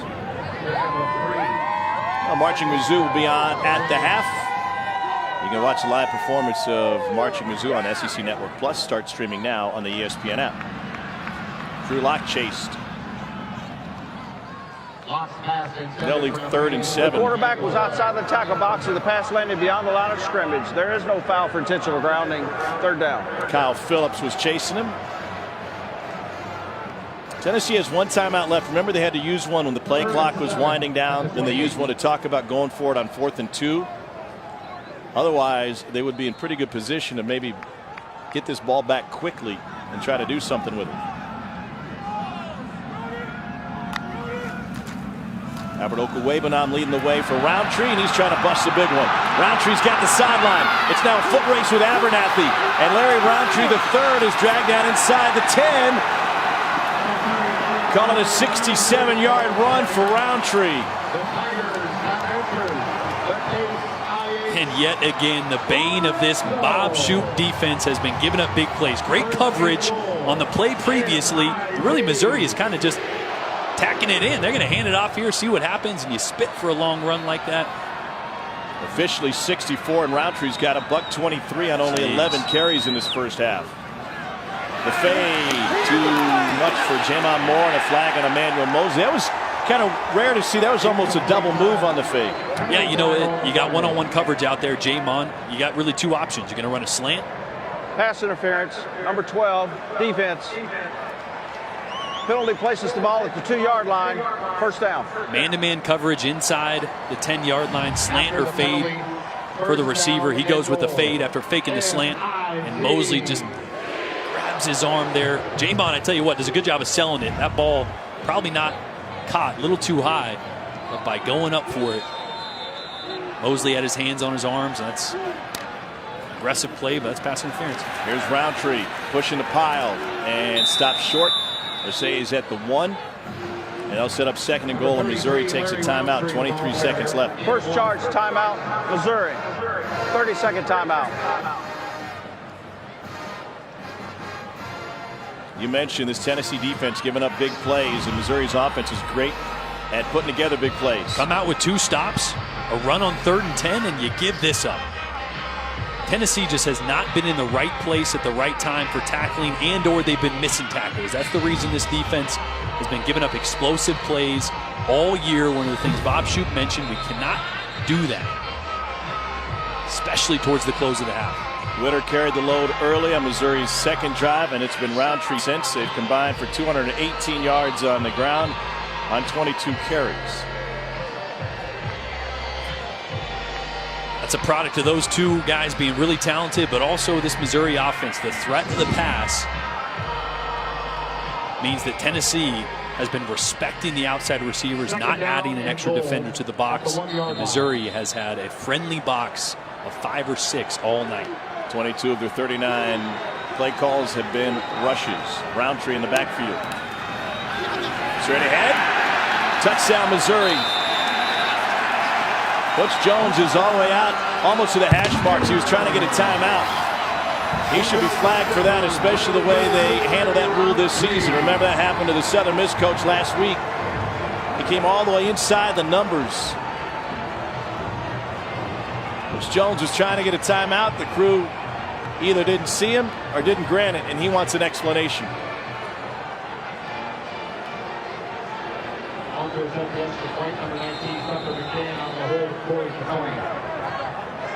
Frustrated with the officials on that last drive, frustrated by his running back. And Tucker McCann's point after is good. Another look at that touchdown. Well, another look at the fire from Butch Jones. Talking with the side judge as he was trying to get that timeout called. Check out the right side of your screen. Watch Tennessee's head coach. And he comes in with fire and passion. Look, he's trying to get the timeout well before the snap occurred. Well before, but couldn't get their attention. And so in that regard, and from that angle, you certainly understand his frustration. Tom Hart alongside Jordan Rodgers. It's been a very frustrating season for this Tennessee coaching staff. It seems like nothing has gone right, whether it's close games or not, and that's just one more example. Well, it's the volatility of this defense right now. They got 2 great stops, and then you give up a 60-plus yard run with a minute left in the half. I mean, that's just a microcosm of this defense for Tennessee, has been giving up the big plays in inopportune times after really flashes of good defense. Yeah, it's just, and what I don't understand there is, what didn't you get fixed in the timeout that you had? And then Butch is running out there to try to get another timeout. I mean, you got to get those things fixed when you have the opportunity. I know they should have probably seen him and given him a timeout, but you just came out of one. So Missouri uses the big run by Roundtree to set up this scoring opportunity. A touchdown lead for the Tigers, and Tyler Bird gets cut down on his kickoff return and had to hop on it to recover the football. 14 seconds left. We expect Tennessee to try to take a shot. They got only one timeout.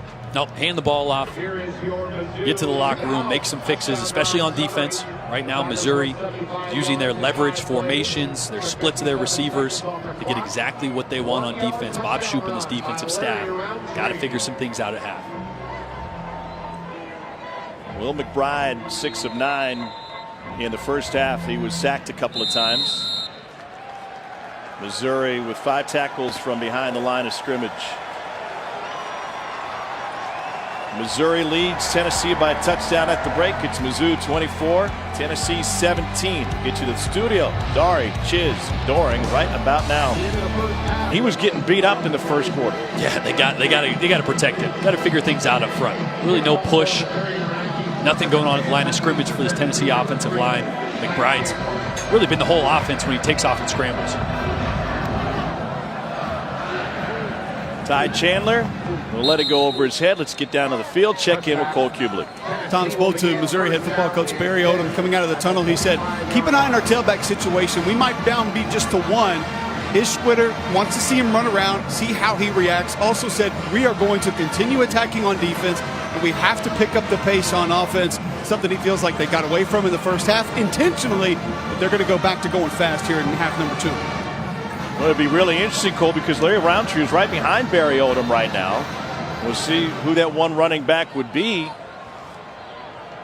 Meanwhile, for Tennessee, John Kelly got his turn talking to towards the tail end of the first half. He's back out there. McBride back on the turf. Marcel Frazier, senior from Portland, Oregon, put McBride on his back again. 3rd sack for Mizzou. Now you're going to see they're going to fake the run here, try to get McBride outside the pocket, and Frazier's going to rally and chase him down. A talented pass rusher off the edge. He's slowly getting better with his effort. really on first and second down, always been able to rush the passer as McBride takes off. Look at this guy go. The legend of McBride is real. He's into Missouri territory. Not just a Twitter handle anymore. And McBride has a 43-yard run. I was just singing the praises of Frazier. They run the same type of fake here. It's just his own read. McBride's reading Frazier there. Frazier does his job. The linebackers for Missouri aren't able to scrape over the top, and that's a big gain. Good blocking by wide receiver Josh Palmer on that run. Here's Kelly again, and he's wrestled down by Cale Garrett. You see McBride on that run kept looking over both shoulders, trying to figure out exactly when he was going to get caught up to. Well, I said it earlier. He's a good athlete. Doesn't have breakaway speed. He's not an elite runner. He can get out there and go, but he was just buying his time here as you see him. Nothing but grass in front of him. He's like, someone's coming. Someone's coming. It's a great job. Finally tracked down by Adam Sparks. Second down 8. A couple of really good drives put together by Tennessee. Scoring drive late in the second quarter. Now this one to open the second half. McBride pulls it back, and he gets popped again. Towards the outside of the tackle box. A.J. Logan and Marcel Frazier teamed up to sandwich Will McBride. The quarterback was outside the tackle box, and the pass landed beyond the line of scrimmage. There is no foul for intentional grounding. Third down.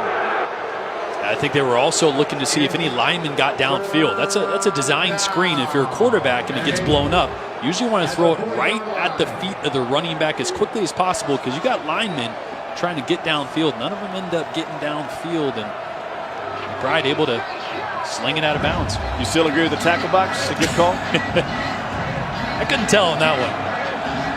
I'll tell you what, though, I'd tell McBride, just throw it on the sideline you're closest to. You don't need to show off the arm strength and get it all the way across field. Third down 8. Missouri bringing an extra man again. McBride escaped for a moment and is able to pick up 4. But loss of 4. Fourth sack, loss of 2. My math is way off. There it is. I love what Missouri did on defense right there. Marcel Frazier was standing up almost in a linebacker position, crouched right behind the defensive tackle, and wraps around with some pressure. Nice stun up front there by Missouri, able to hit home.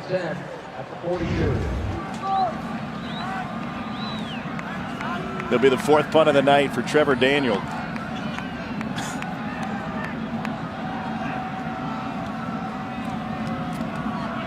Trying to kill it inside the 10. Yeah, but it checks up. And Colton Jumper is there to down it. Just inside the 15-yard line. 28-yard punt for Trevor Daniel. Will McBride is taking some shots tonight. Mizzou's got 4 sacks on the freshman.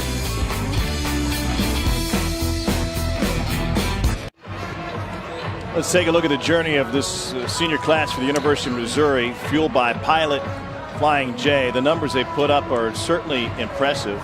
9 of the players who are in the senior class played in the 2014 SEC championship game, but you think about the highs and lows that this program has been through, the changing of coaches to the off-field issues, not only the football program, but alongside campus as well, and they've been through just about everything over the course of the season and some course of their career, I should say. Jamon Moore and Ish Witter, key players in on and off the field issues for Missouri over the years. And here's Witter with a gain of 4. Nigel Warrior with a stop for Tennessee. Warrior had a 70-yard pick 6 in the first half for Tennessee. It was his first pick of the season. Missouri trying to pick up the tempo here. Here's Ish Witter straight up the middle. And this senior takes it all the way to the 39. Another stop for Warrior, gain of 20 for the product out of Tampa's Alonzo High School. And now Witter is over 100 yards to join Roundtree past the century mark. And Tom, look at the pace. No looking at the sideline for Missouri right now. Whoop, and here they go. But they came out in the second half. They wanted to establish tempo again. That's how this offense runs at such a high octane output when they're running fast. Also able to limit what Tennessee can do from a personnel standpoint. Here's Witter. Abernathy helped to bring him down by Warrior. Gain of 9 that time. And you notice this personnel situation, Colton Jumper's on the field, but Daniel Batuli isn't. 5 defensive backs out there for Tennessee. And Batuli had been their most productive linebacker for a good chunk of the season. Witter able to pick up the first down. But they really like what Colton Jumper can do from a communication standpoint. He's one of their best film guys. He really knows the defense well, can get guys lined up well. Yeah, athletically doesn't make all the plays that Vituli can, but he's assignment sound, and you said it, he communicates so well. Deep ball, caught, Emmanuel Hall, touchdown Missouri. Hall got behind the defense for a 50-yard strike.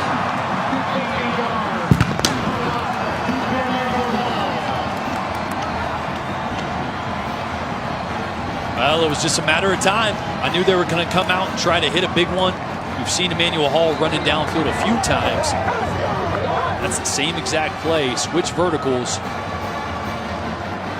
Nearly the same route that Locke threw an interception on. This time puts it over the top of Nigel Warrior for the touchdown. Injury time on the field. That's the 14th completion this season of 50 yards or more for Missouri. Bill Connolly at SB Nation had a great article this week talking about Missouri's offensive prowess and what those numbers mean to this program. And part of this remarkable turnaround for Mizzou, they've increased their odds of going bowling from 6% to 69% as Kyle Phillips has helped off the field. Didn't necessarily go hand in hand with Barry Odom's post-game rant after the Auburn game, and that conversation with us, you know what, inside the building, that one is a surprise to my guys. They see that side of me a lot. Outside the building, it was a surprise. Finally saw his wife a day or two later. She said, "Hey, you all right?" A day or two later, he was locked in his office. Well, Locke is locked in with Emmanuel Hall. Another big play between these two. They've hooked up twice tonight for touchdowns of 31 and 50 yards. And Missouri has a 31-17 lead. Locke and Hall do it again.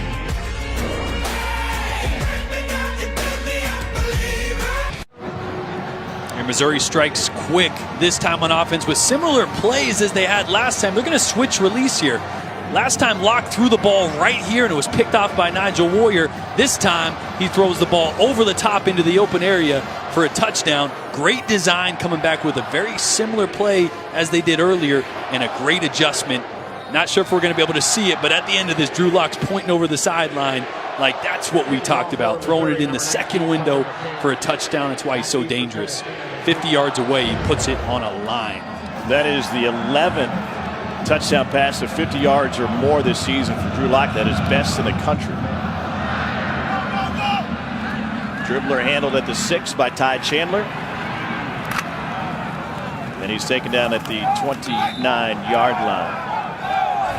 Last week, Josh Dobbs was at Neyland Stadium. He's now with the Pittsburgh Steelers, and he was fantastic at a 400-yard game for Tennessee against Missouri last year. But if you think about quarterbacks under Butch Jones, not named Josh Dobbs, as you can imagine, there's been a big fall-off, and that's for a couple reasons. Dobbs was a sensational college quarterback, number one. Yeah, he was an eraser, one of those guys, no matter the play, even if it's not the perfect play, he makes something happen, or he knows how to protect the ball and get you in the right situation. And just look at this, 87 touchdowns to 36. That's a ton of offense you're missing without a talented playmaker like Joshua Dobbs. Jarrett Garantano did not get the start tonight, still nursing an ankle injury. Tennessee will take it straight ahead for a gain of 2.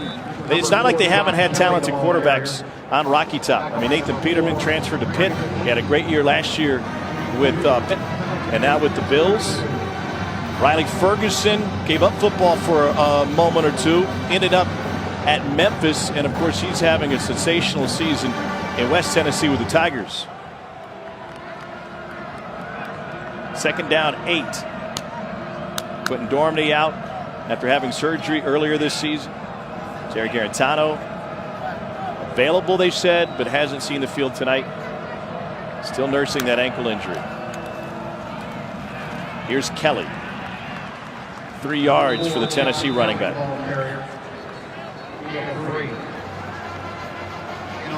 Cole? Tom, Tennessee offensive lineman Coleman Thomas taken to the locker room with an upper extremity injury. He is doubtful to return for the Volunteers. So as a result, Ryan Johnson has moved to center. Riley Locklear, who burned his red shirt last week against Southern Miss, is in the game, number 56. That means Tennessee has 4 freshmen on the offensive line right now. Jashawn Robertson has moved to center, but 4 freshmen regardless. McBride going deep. Overshot his man, trying to find Jeff George. 4 freshmen on the offensive line, not just in an SEC game, but against a defense which really loves to get into the backfield. And with a freshman quarterback behind him. I mean, the biggest thing when you have young offensive linemen is usually a veteran quarterback will help you out, get you in the right protection, fix anything that isn't adjusted right up front. But you got a lot of youth up there that's reading a talented defense right now that is only getting more complex the more young Tennessee gets on that side of the ball. You know, when Butch Jones came in to try and rebuild this Tennessee program, he was put behind the 8 ball when Derek Dooley just refused to recruit offensive linemen for a season or 2. And now that depth has been shattered once again. They're playing 4 freshmen on the O-line. Drew Lock looking to pick apart the back line again after that 45-yard punt.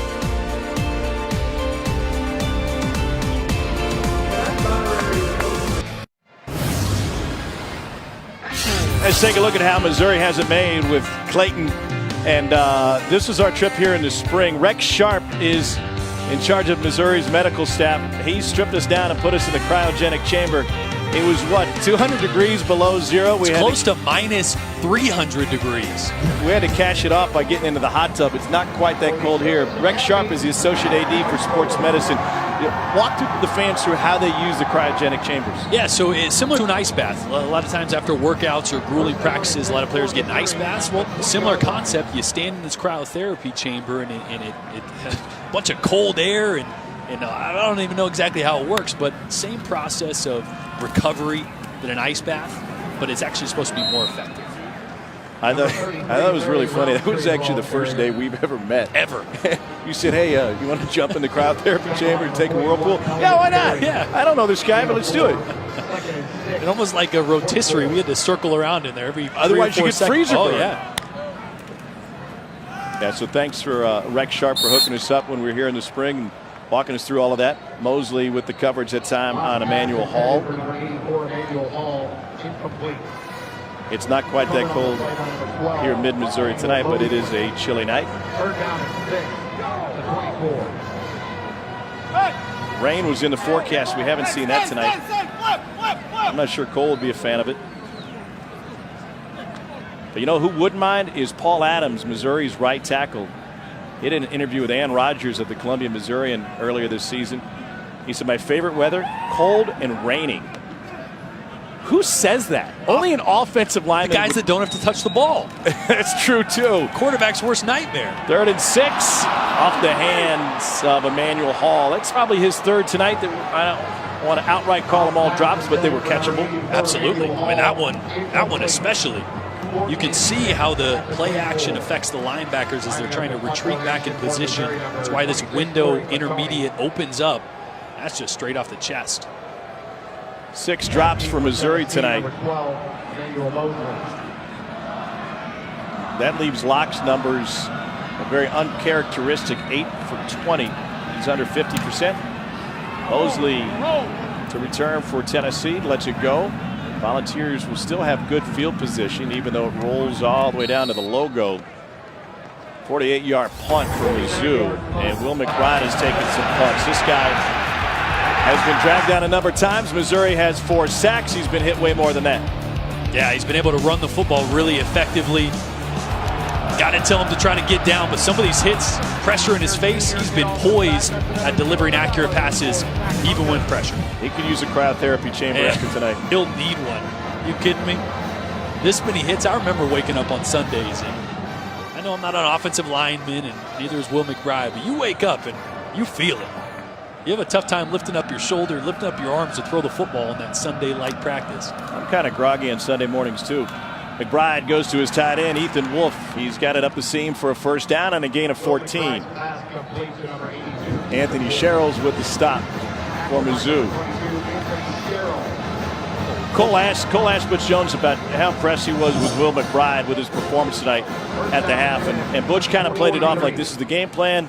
We see this from him in practice. We expect this. And I think a lot of that is coach speak, because this has really been an impressive performance for Will McBride given the stage that he's on. and the limited time that he's had to get ready for these last couple of games. Yes, he's been the second-string quarterback since Quentin Dormady went down, but it's not like he was getting reps. We were at practice last week in Knoxville. He wasn't taking snaps with the first team very often. And you really don't. As a backup quarterback, you maybe take the last 4 or 5 reps of each period, whether it's 7-on-7, Skelly, or 11-on-11.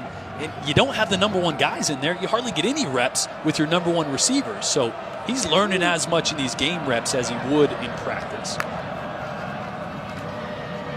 He pulls it right back from Chandler and squirts forward for 3. Walter Palmore had the stop for Missouri, and that'll bring up 3rd down. Volunteers got off to a real slow start on 3rd down conversions tonight. They've improved their numbers now to 4 for 11. I wouldn't be surprised if Missouri dials up some pressure here. We've seen a lot of pressure, especially in 3rd down situations, passing situations. We'll see what they dial up here. 3 wide receivers set. Ethan Wolf on the left side of the formation for Tennessee. Palmer in motion. McBride over the head of Josh Palmer.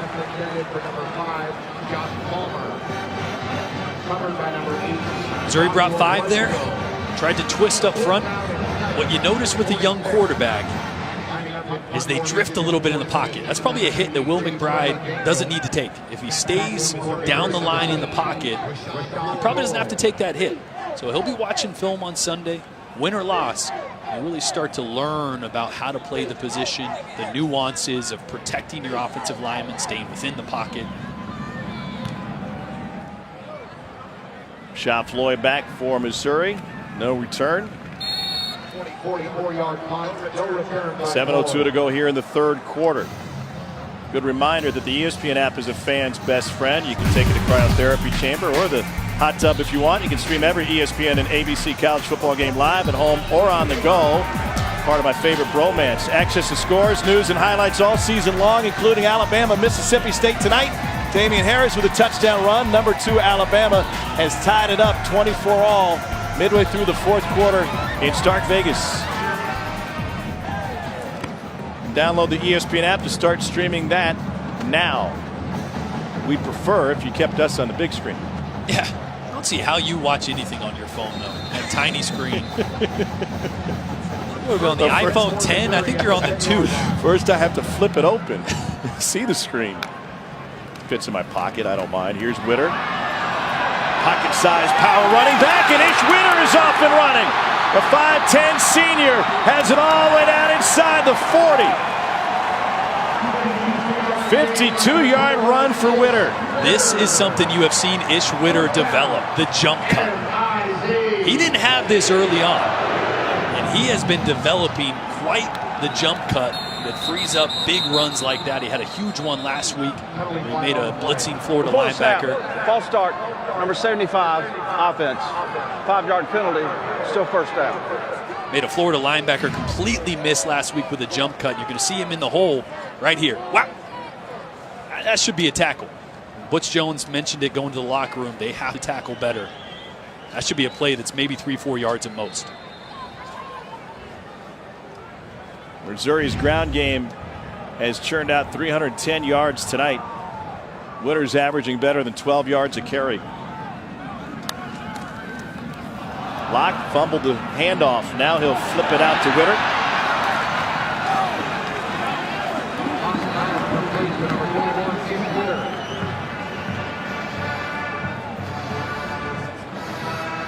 Missouri had success running the ball against Tennessee last year. Demaria Crockett went for 225.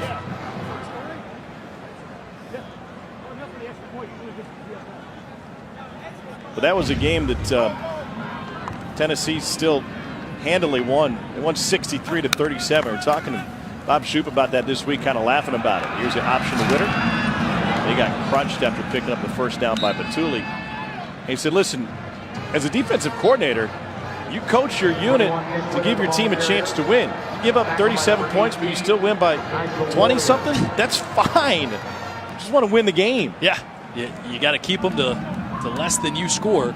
And yeah, you don't want to give up points like that, but if you win, that fixes everything. Go fix the tape. You feel a lot better sitting there smiling with a W in your belt, no matter how much you gave up.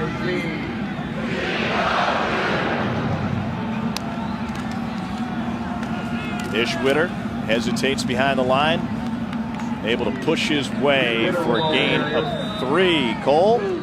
Tom, we've talked a lot about how the lack of numbers for the Tennessee offensive line is affecting this football team today on offense, but it affects the defense as well. Bob Shoop, the defensive coordinator, telling us they're moving long snappers to the scout team offensive line to give these guys a look in practice every day. Not very realistic.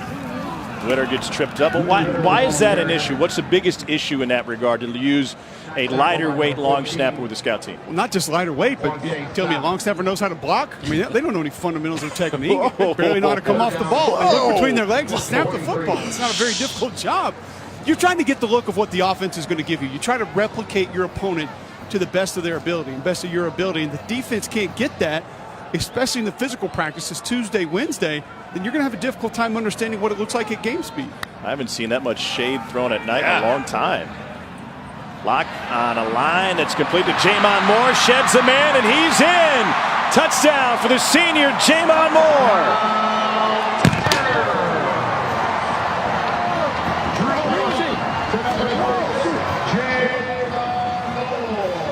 That's just a hitch route, Tom. That's a hitch route. This should be a 4 or 5 yard gain by Jamon Moore. Should be a successful tackle by Justin Martin. And just yet another missed tackle. That is now the 6th consecutive game for Drew Lock to throw at least 3 touchdown passes, tying J.T. Barrett's numbers to lead the nation.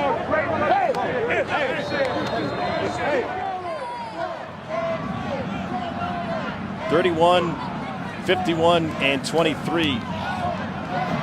Tucker McCann's point after is good. Final game at Faurot Field for senior Jamon Moore. He's drawn the ire of the Missouri fans a time or two. He's having a fine senior season with his 9th touchdown reception.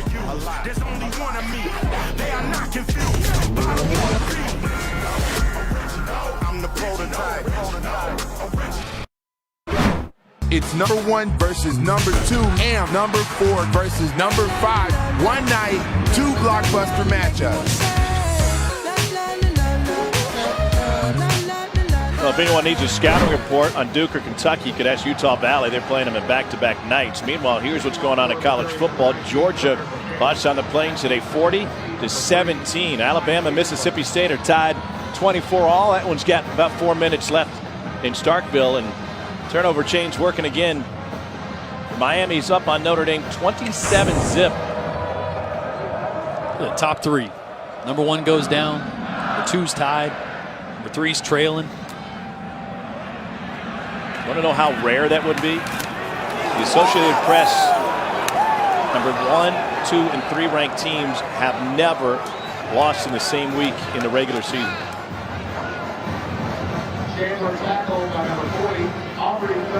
Well, those were the Bowl Championship Series rankings, but they mirror.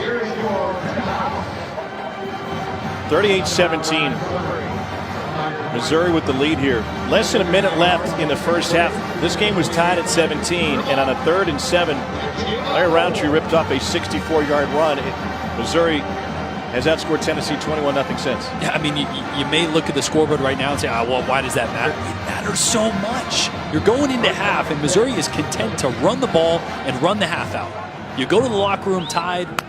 You just have a different mentality going into the second half. Instead of giving up a late touchdown and a 60-plus yard run to close the half out, those things can change momentum so quickly and roll into something like we're seeing right now. How basic a play was that Roundtree ripped off? It was just an inside zone. Inside zone. Literally, all you got to do is keep your gap, move with the offensive lineman to bottle it up, and at best, that should be a 3-4 yard gain. But it's the fundamentals of missed tackles and missed assignments that have plagued Tennessee on defense.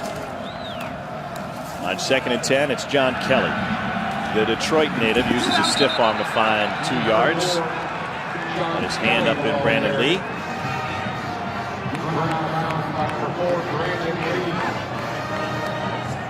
It's 3rd down.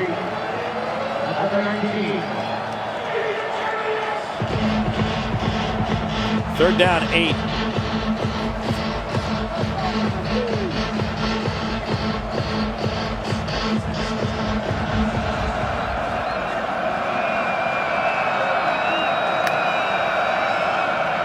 Crossing route. McBride can't get it there. Now looking deeper. And it is incomplete and intercepted. Anthony Sherrills off the deflection. And the senior from Kansas City has his second pick this season.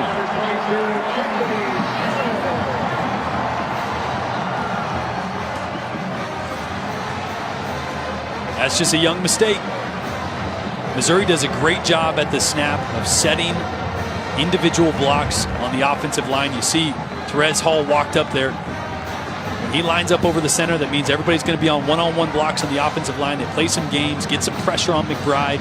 And that's one thing you can't do as a quarterback. You cannot throw late back over the middle ever. Throw that out of bounds, live to play another play. And Sherrills living to play another down of football. And that was a big surprise. What a comeback story he's been. June of 2013, he was in a serious car accident, suffered a traumatic brain injury. He had to relearn how to walk. And now he has picks in consecutive games. Had one against Florida last week. Here's Roundtree. Tom, and you mentioned Sherrills. They moved him with Caleb Pruitt, moving from outside backer back to the field safety for Missouri. Sherrills bumped over to the boundary safety, and he's been so much better playing in the boundary. Less responsibility. You can control your eyes. He plays quicker, faster, and on that one, it was just in the right place at the right time. Mark Curls, our referee. After the unsportsmanlike conduct fouls on both teams. Number 35, defense. Number 67, offense. This was their first unsportsmanlike conduct fouls of the game. Those fouls cancel. It's second down. And it's Jonah Dubinsky and Daniel Batuli. One more and they'll be ejected. Batuli was ejected in that Kentucky game for an unsportsmanlike penalty. That was after the SEC officiating crew gave blanket unsportsmanlike penalties to both sides. And Batuli was lost in the second quarter. Celebration for Sherrills at a Hogan Prep in Kansas City. With another takeaway. It's been a long and windy road for Anthony Sherrills. Here's Roundtree on a straight line. So Roundtree's driving down Providence. Sherrills was taking rock quarry to get to this point in his career. His dad was murdered in 2003. Sherrills was just 8 years old. They shared a love of football, and he'd be proud to see his son and his performance for Missouri. Here's Roundtree. Popping pads, and he picks up 5.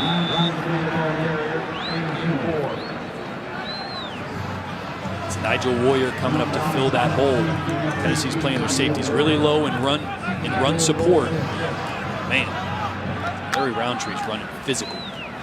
Lock, lob, end zone. Kendall Blanton mistimed his jump on one that was a little bit over his head. A pop pass, and that leaves 3rd and 5. And this is one that we saw at practice yesterday. The day before, they were practicing this throw. Call that a goalpost throw. You want to try to aim for the goalpost because usually there's tight coverage. But when it's wide open, you don't need to put it that high, just out of his reach. What a turnaround for Barry Odom in Missouri. With a win here tonight, they'll be just the 3rd SEC team ever to lose 5 straight and win 4 straight in the same season. Tennessee did it in '88. South Carolina did it in '92. 3rd down 5. Lock. End zone shot. Trying to find a tight end again. Albert Okuwebanam. And that one's incomplete. Okuwebanam has turned into an NFL prospect at tight end. Here's a guy who came in as a wide receiver, just 215 pounds. Yeah, and he gained about 40 pounds his first 3 months on campus. Josh Heupel, the offensive coordinator, said. Caught a touchdown on this same route last week or the week before, but Drew Lock missed one because Jamon Moore came on a double move, little snag move on a slant route, and was wide open for an easy touchdown. Lock was locked in on Okuwebanam.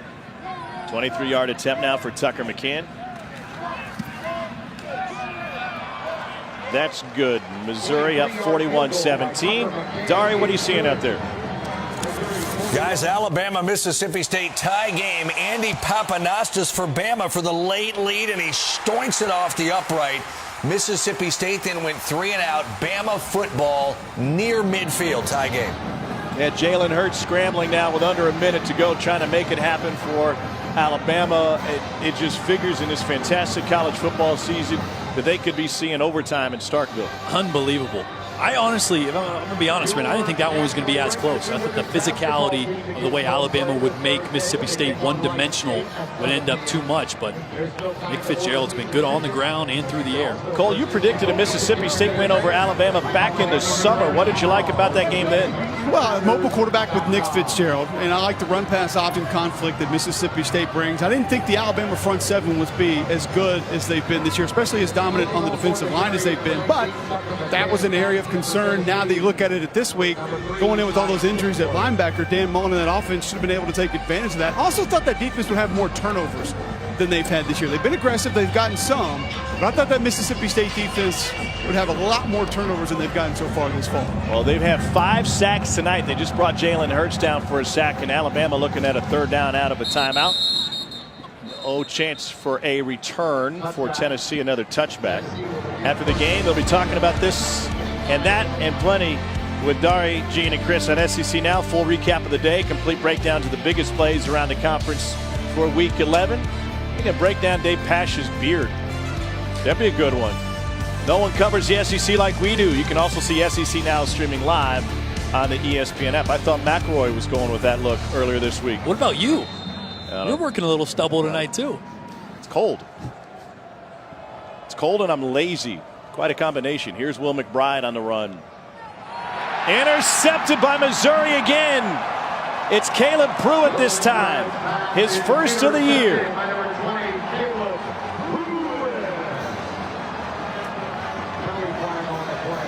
Flag down. And it's in what would have been Tennessee's backfield. Exact same play they ran on the 4th down conversion. Just happened to be the left early in the game. The sprint smash to the right here. Another just late decision and late throw by McBride. After the play, personal foul, number 29, Missouri. 15-yard penalty from the end of the run. Missouri keeps the ball. First down. That's Nate Anderson out of Roswell, New Mexico, and Prattville, Alabama, both with the flag. Brady Hoke trying to coach up his guys along with Butch Jones. So, you know, we talk about youth at the quarterback position. And what is the one thing where guys a lot of times make mistakes? It's the speed of the game and getting rid of it late. Yeah, it's just late. And I said sprint smash here, which means you have one receiver in the flat and one receiver running a corner route. There's nothing to hold those defenders. You don't have any rubs. You don't have any crossing patterns. It's got to be a quick decision whether you throw it to the flat or the corner. Just a tick late there, and the safety was able to break on. I mean, it's just things you learn in film, Tom. These are expected things with a young quarterback, true freshman, hadn't got any time before last week. He's going to continue to grow through these ups and downs, and as important as his growth is, because you don't really know where Garantano's health is. Whether he's going to be ready in a week. Ankles are funky. Could be a week. It could be 3 weeks. So Drew Lock in Missouri back on the field with a big lead. Corner blitz coming. And Lock is able to swing it to the outside. And Rashad Floyd is able to pick up 7. Here's a look at the personal foul from a moment ago after the interception. Watch John Kelly get blown up at the end of that play. That draws 15 and moves Missouri back a bit. Ish Witter picks up 2. 31 seconds to go in Starkville. Alabama and Mississippi State tied at 24.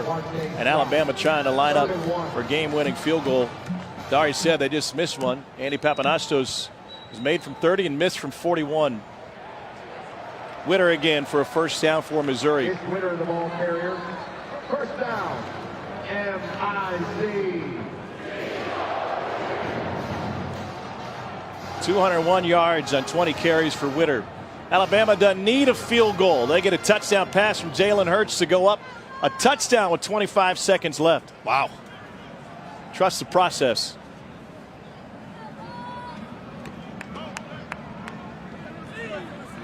Devontae Smith with his first catch of the game, and it gives Alabama a lead with under a half minute to go. Ish Witter again. I bet Darius got something to say about it. Darius, show us the play. Well, Tom, I was going to say next time I'm going to ask you to throw out spoiler alert there. We're coming with your update, Tommy. Slow down. Jalen Hurts, touchdown pass. Mississippi State's got 25 seconds left. They trail by 7. Unbelievable action tonight in Starkville. 1 minute to go in the third quarter here.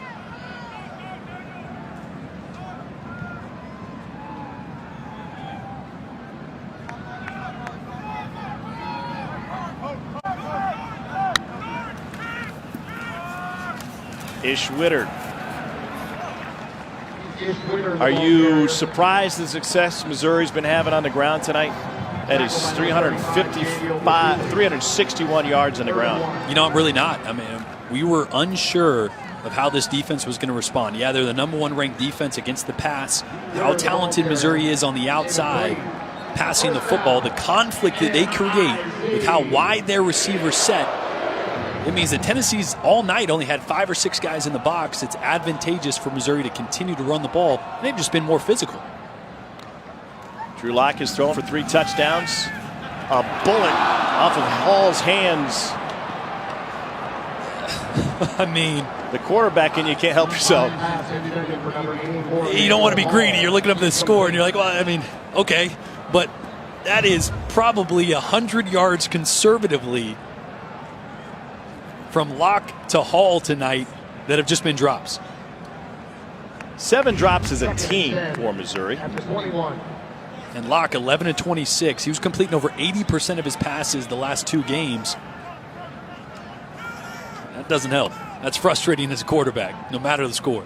34 touchdown passes this season to lead the country. He's trying to chase down Chase Daniel's single-season school record. Witter gets bottled up and picks up 2.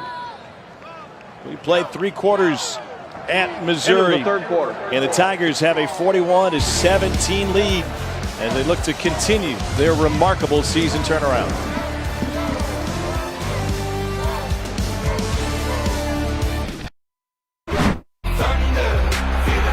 It is intercepted by Tennessee. Touchdown! Unbelievable throw. Touchdown, Missouri. Emmanuel Hall, touchdown, Missouri. Third quarter was a Missouri walk, 17 points put up to blow this one open. It's a second consecutive week. Missouri hasn't had a negative play. Not once the ground game have they been taken down for a loss. We start the fourth quarter. The Tigers been looking at a 3rd and 8. We got a flag down. Lock end zone. Incomplete. Mosley with the coverage. Went off of his nameplate. But a flag up front. Offside, number 56, defense. 5-yard penalty. Replay 3rd down. And the unbelievable thing about that rushing graphic is they've had more rushes go for over 5 yards than less. After the penalty, 3rd down. That means you're doing something right at the line of scrimmage. Just simple zone schemes for Missouri in this running game. So the double teams have been very effective up front. Mix in a few counters and powers in there. On a Hail Mary in Starkville, Alabama got flagged for pass interference, so Mississippi State will have another shot inside the 35-yard line with no time on the clock, down a touchdown against the #2 team in the country. Lock backpedaling, another flag. Here's the screen and room to run, and a touchdown for Ish Witter. But 2 hankies on the field. That's going to be a hold on Trevor Sims. Unfortunate on a screen play. Alabama escaped Starkville with a victory after Nick Fitzgerald overthrew it on the final play. Tide stays undefeated. There are 2 fouls on the play. Illegal block in the back, number 84 offense. Penalties decline. Holding, number 75 offense. 10-yard penalty from the previous spot. Replay 3rd down. We'll be in Tuscaloosa next week. How do you think, as we look at this penalty, how do you think Nick Saban is going to respond to this one? It's going to motivate answer him. that after this. Yeah, it's Trevor Sims right there. It's just a hold, and that's unfortunate. It's a screen play. You want to punch, and if he's going left and you're screening to the right, let him go. So wiped a big play off the board. But yeah, Nick Saban's going to have this team going. This is something that motivates him. Anytime they have a close victory, that's never good news. 3rd down, 13 for Drew Lock. 4-man rush. Flushed. Lock will try to get some positive yardage, and he's able to scramble for 4. Tigers will bring the field goal unit out, looking to add to this lead. 4th down and 10, 21. 38-yard field goal attempt for Tucker McCann. He's already hit a pair tonight. One from 41, one from 23.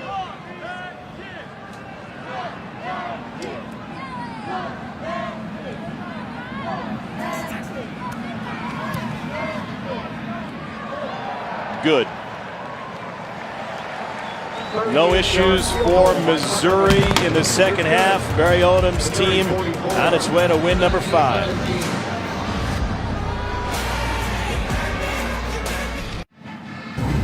On senior night, the seniors have shown out for Missouri. Anthony Sherrills, a 5th-year senior from Kansas City, had an interception for the Tigers.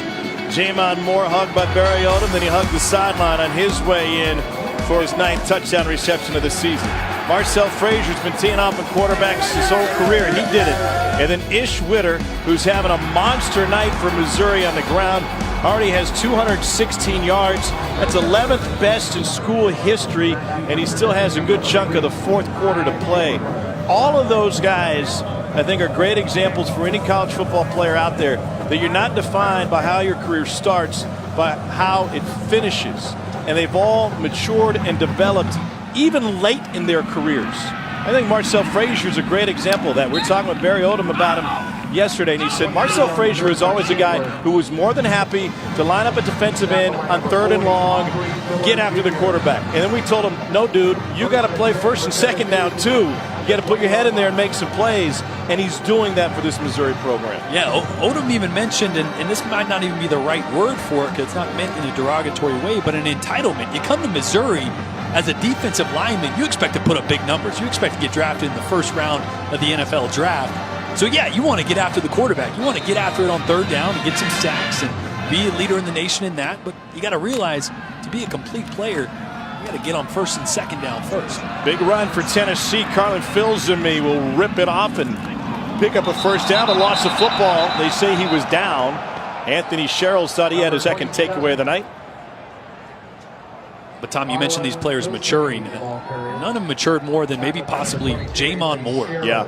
And what he's been able to do, not just the talent, as we see Sherrills that ball's coming out. Yep.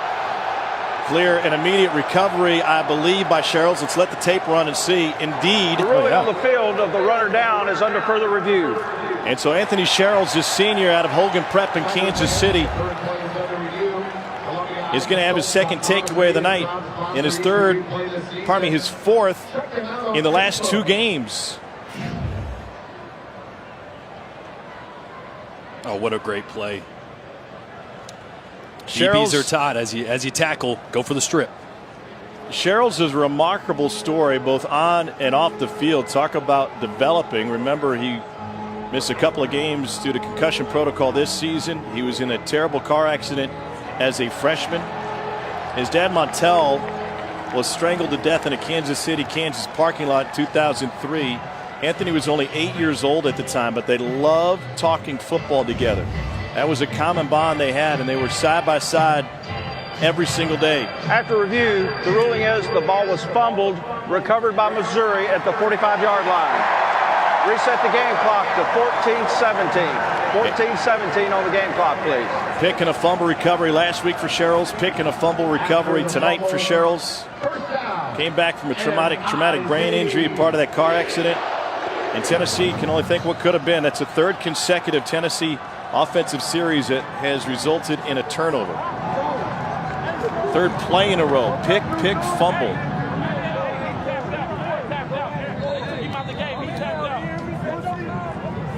Tigers turning into a takeaway machine, and it's a big difference because turnover margin coming into this game favored Tennessee in a big way.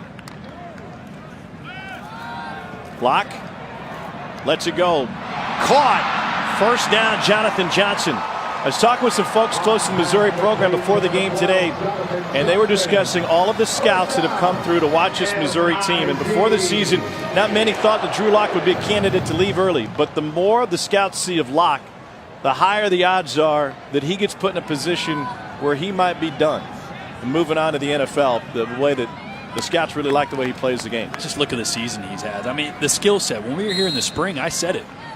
Regardless of how he performed this season, and obviously it's far exceeded even my expectations for how talented he is, he has a skill set that can play in the NFL for a very, very long time. He's more mobile than you'd think for his size and stature at 6'4", 225. Rocket arm. I mean, you can see it with the velocity on that throw. A little bit high, but a ton of velocity. He's got everything you'd want in a quarterback, and he's putting it together numbers-wise as well. To the end zone. It is caught. Was he in? Yes. Touchdown, Jonathan Johnson. And Lock has his 4th touchdown pass of the night.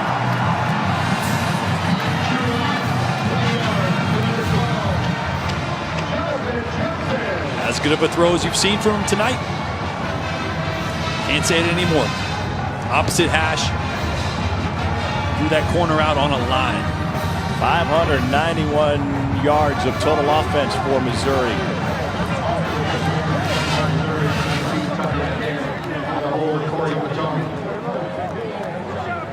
Only thing we haven't seen is Cole Kublik in the helmet. Oh, nope, there he is. Yeah, buddy.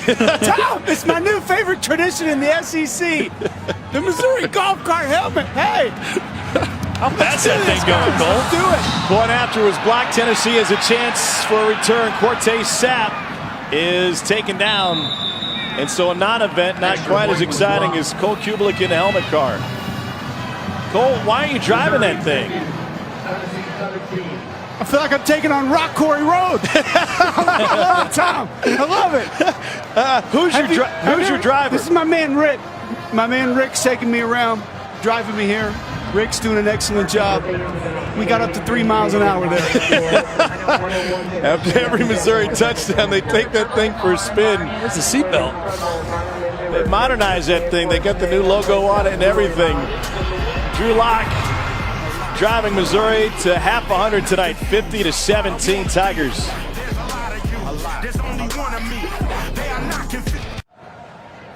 Welcome back to SEC's Saturday Night, presented by Holiday Inn Express. What was once a 17-all game with a minute left in the first half has been turned on its ear. Missouri leads 50-17. Larry Odom deserves credit for turning this around for Missouri, aiming for a bowl, and it's going to be a 7-win Missouri team before all is said and done. They get Vandy next and then Arkansas. Meanwhile, Butch Jones has been on the hot seat second half of this season after they started last year 5-0, and they were the number 9 team in the country. This is a Tennessee program still without an SEC win. Their worst record in conference history is 1-7. They did that under Derek Dooley in back-to-back seasons 2011 and 2012, and now the administration is put in a position, and John Currie, the director of athletics at Tennessee, has been asked about it in terms of perhaps making a coaching change. Not a good time to be on Rocky Top. There's a lot of frustration now for this once proud program. Last won a national title in '98 under Phil Fulmer. Butch Jones was brought in to rebuild this program after Lane Kiffin left after a year. The Dooley experiment backfired, and he did a fantastic job of rebuilding Tennessee from what they were under Dooley, the consecutive 9-win seasons. But they haven't been able to win many of the close games that would have given him a huge advantage, at least in the minds of the fan base and the public eye. Games at Alabama a couple years ago, at home against Oklahoma, great examples. Could have gone to the Sugar Bowl last year if they just beat Vandy to close the season. Just 10-14 in one-possession games. And the time frame is another thing that athletic directors, if they're considering a coaching change, have to take in consideration this year. There's now an early signing period that begins on December 20th. That's complete for a first down to Eli Wolf. Here's some key dates. Early signing period goes December 20th to December 22nd. In years past, Jordan, you could wait. You could wait for your new staff to come aboard after the new year. Oh, you weren't losing anything. Now you could lose key signees, guys and kids who want to sign on December 20th, if you don't have a new coaching staff in place or if there's any sort of indecision, then you miss out on an opportunity. And I know you don't want to make a 6 to 10 year decision based on 2 weeks. But if you want to turn things around, you might be forced to. But you feel like if the conversation is already headed in that direction, if there's already a group of people inside this program that think that's the direction, it's got to be made yesterday because of the looming early signing period. Every big recruit, every school is going to want to sign as many players as possible in that early signing period.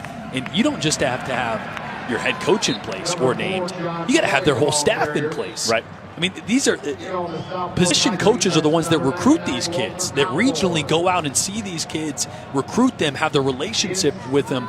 The head coach has got to have everything in place weeks before that early signing period to hope that you keep your class intact or that you sign the class that you want to. They're going to honor the 97 team next week at Neyland Stadium before the LSU game. During the LSU game, they won an SEC title with Philip Fulmer, Leonard Little, Al Wilson, and those guys.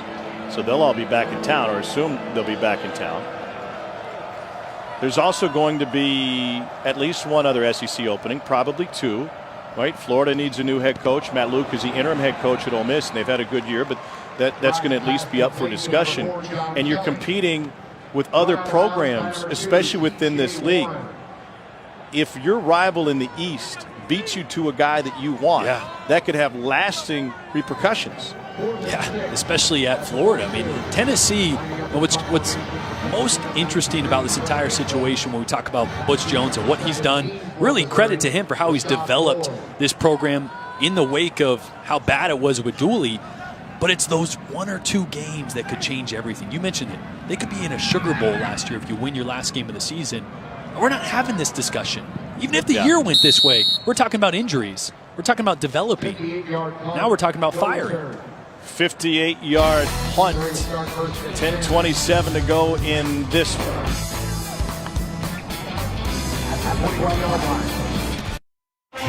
SEC Saturday Night is presented by Holiday Inn Express.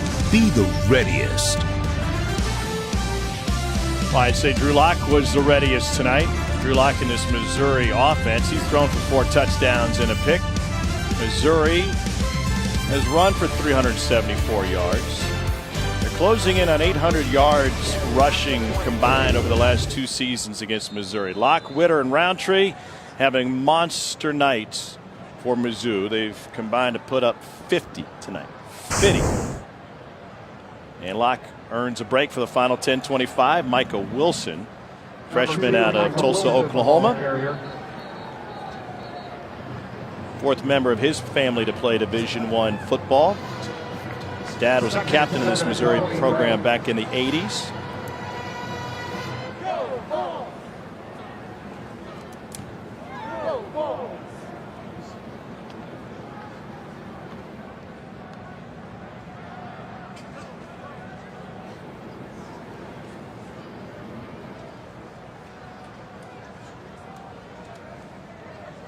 After 5 weeks last year, Tennessee was a top 10 program.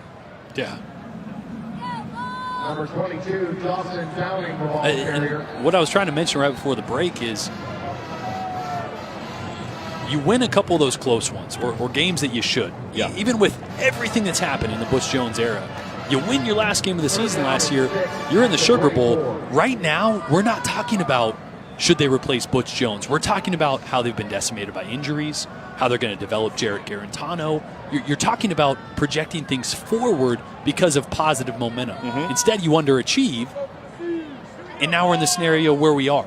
And you don't buy yourself longevity by losing those games that could completely change perception.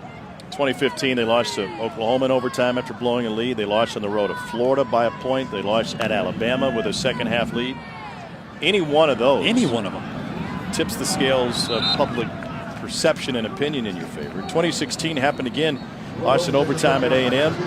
They lost to South Carolina by 3. This season, lost in a Hail Mary in Gainesville. They lost to South Carolina when they only managed 9 points. They lost against Kentucky for just the second time in, 30 years. They tied or led in the fourth quarter in all but one of those. It's a pretty big swing of what we could be talking about.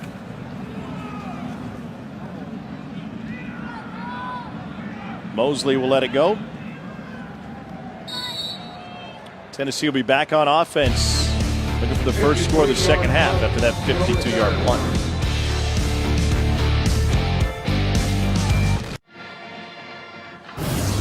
Let's take a look at the road to Atlanta, brought to you by Mercedes-Benz. What a day in the SEC. Kerryon Johnson and number 10 Auburn roll over Georgia 40-17. Is Auburn the best two-loss team in college football? Alabama survived. Got to score late. 31-24. They win in Starkville and stay undefeated. It might be your new number one on Tuesday night when the college football playoff rankings come out.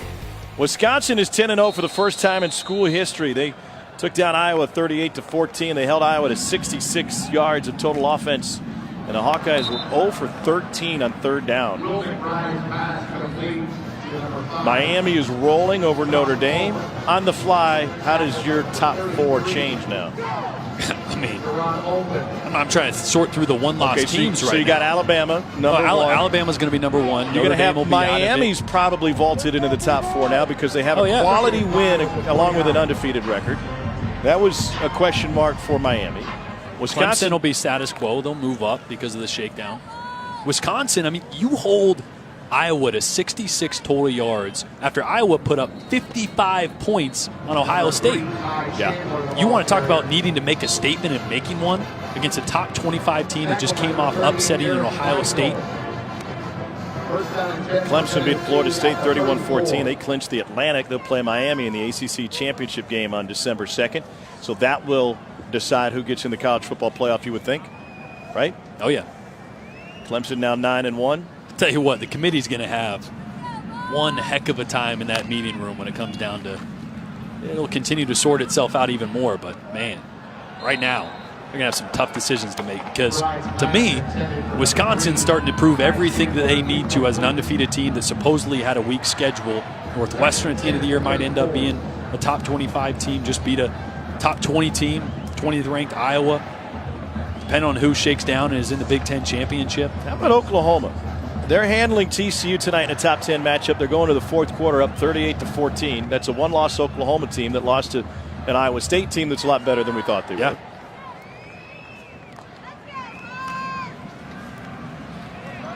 Ty Chandler able to pick up a first down. Tell you what, too, those committee members are human. Who wouldn't want to see Baker Mayfield on a big stage? 333 yards and 3 touchdowns. First down for Tennessee. 47.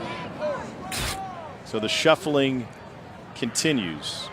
All right, so as of now, right, if Notre Dame is eliminated, and this will be their second loss, that takes a fly out of the ointment, to borrow a phrase. Yep. Because you got the SEC primed with Alabama. Actually, obviously could be Auburn too. Iron Bowl just took on a heck of a lot more meeting. And McBride laying hits and is able to pick up 9. At least 4 top 10 teams will lose today. Okay, so let's go through it by conference. As McBride gets a little shaken up, you got the SEC in line. You got the ACC in line with Clemson in Miami. This is if status quo holds. Big Ten is probably in line now with Wisconsin still undefeated. Their schedule's getting better. And the Big 12 is in line with a one-loss Oklahoma team if they can win a rematch with TCU in the Big 12 title game. So that leaves the Pac-12 out. That leaves Notre Dame out. You good with that? Yeah, but then what if we get to the end of the season and Miami loses or Miami wins and now Notre Dame's sitting there with their only loss to possibly a top 4 team? Well, 2 losses because they lost at home to Georgia to open the season. Sorry. I know what you're saying. Yeah.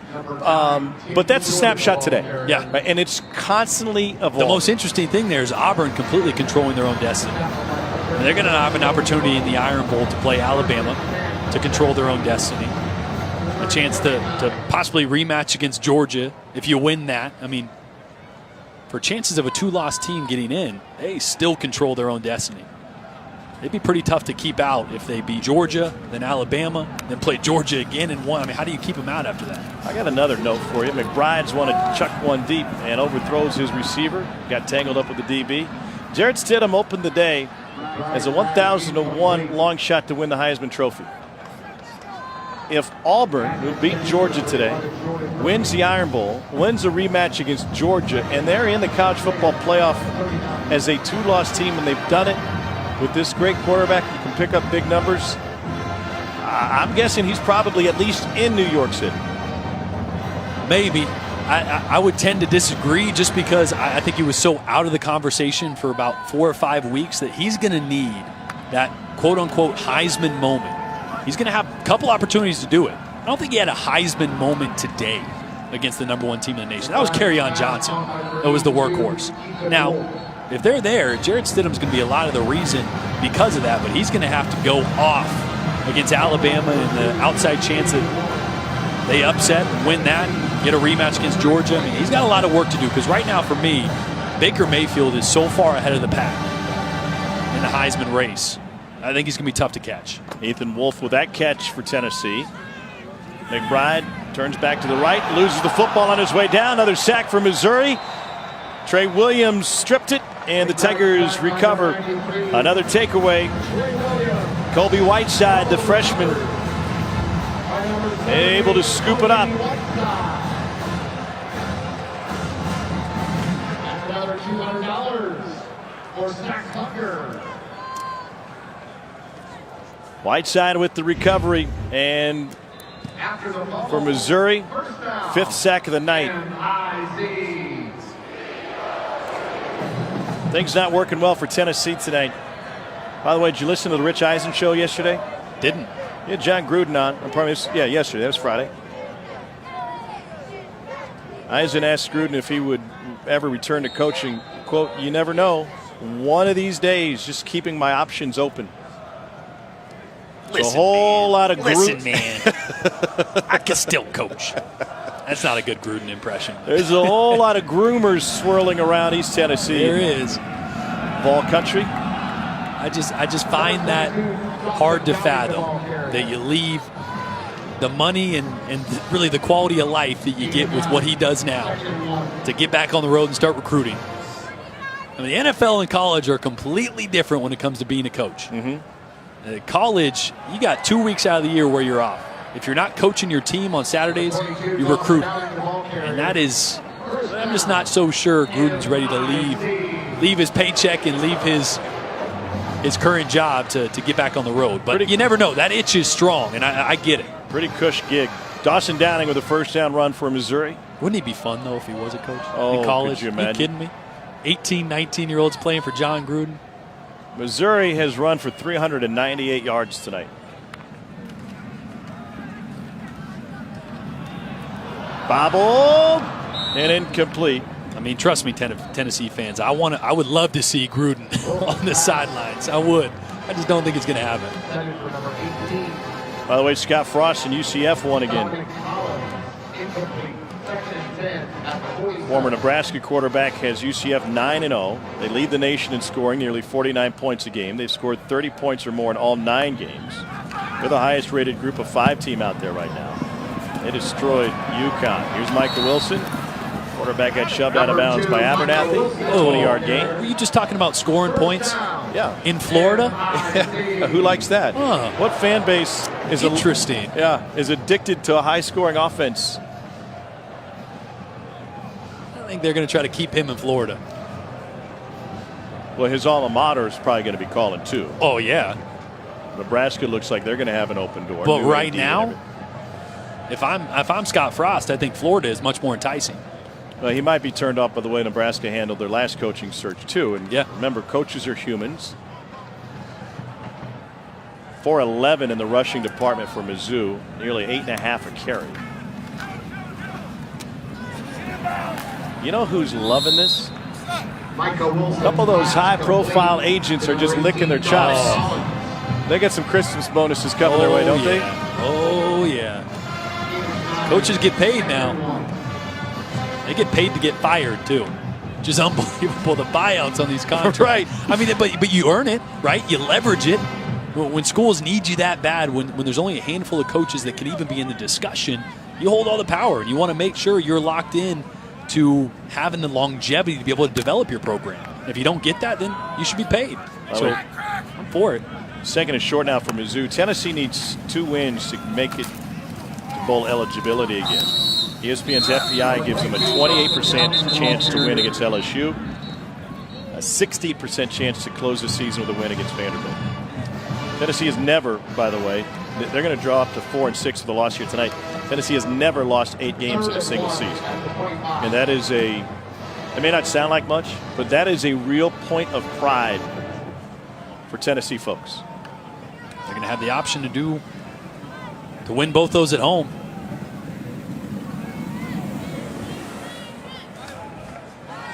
LSU knocked off Arkansas today, 33-10. That game was 7-all at the half. Darius Geis had 3 rushing touchdowns. False start. Offense. 5-yard penalty. Still 3rd down. What a job by Barry Odom to turn this thing around. Only twice before in SEC history has a team lost 5 in a row and won 4 in a row. Tennessee did it in '88. South Carolina did it 4 years later. He never gave up on his team. He said we needed to simplify some things. We moved some folks around a couple spots. But he always believed in his team, and he always believed that they were making improvements and advancements on the practice field across the road, even if you couldn't see him on game day. Michael Wilson was never out of bounds, and he's able to dance up the sideline, and they say he's out at the 1-yard line.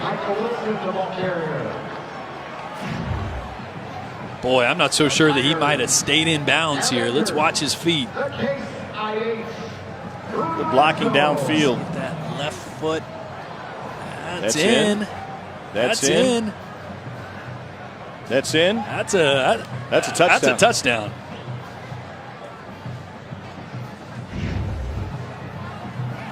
He already has 1 rushing touchdown on the season.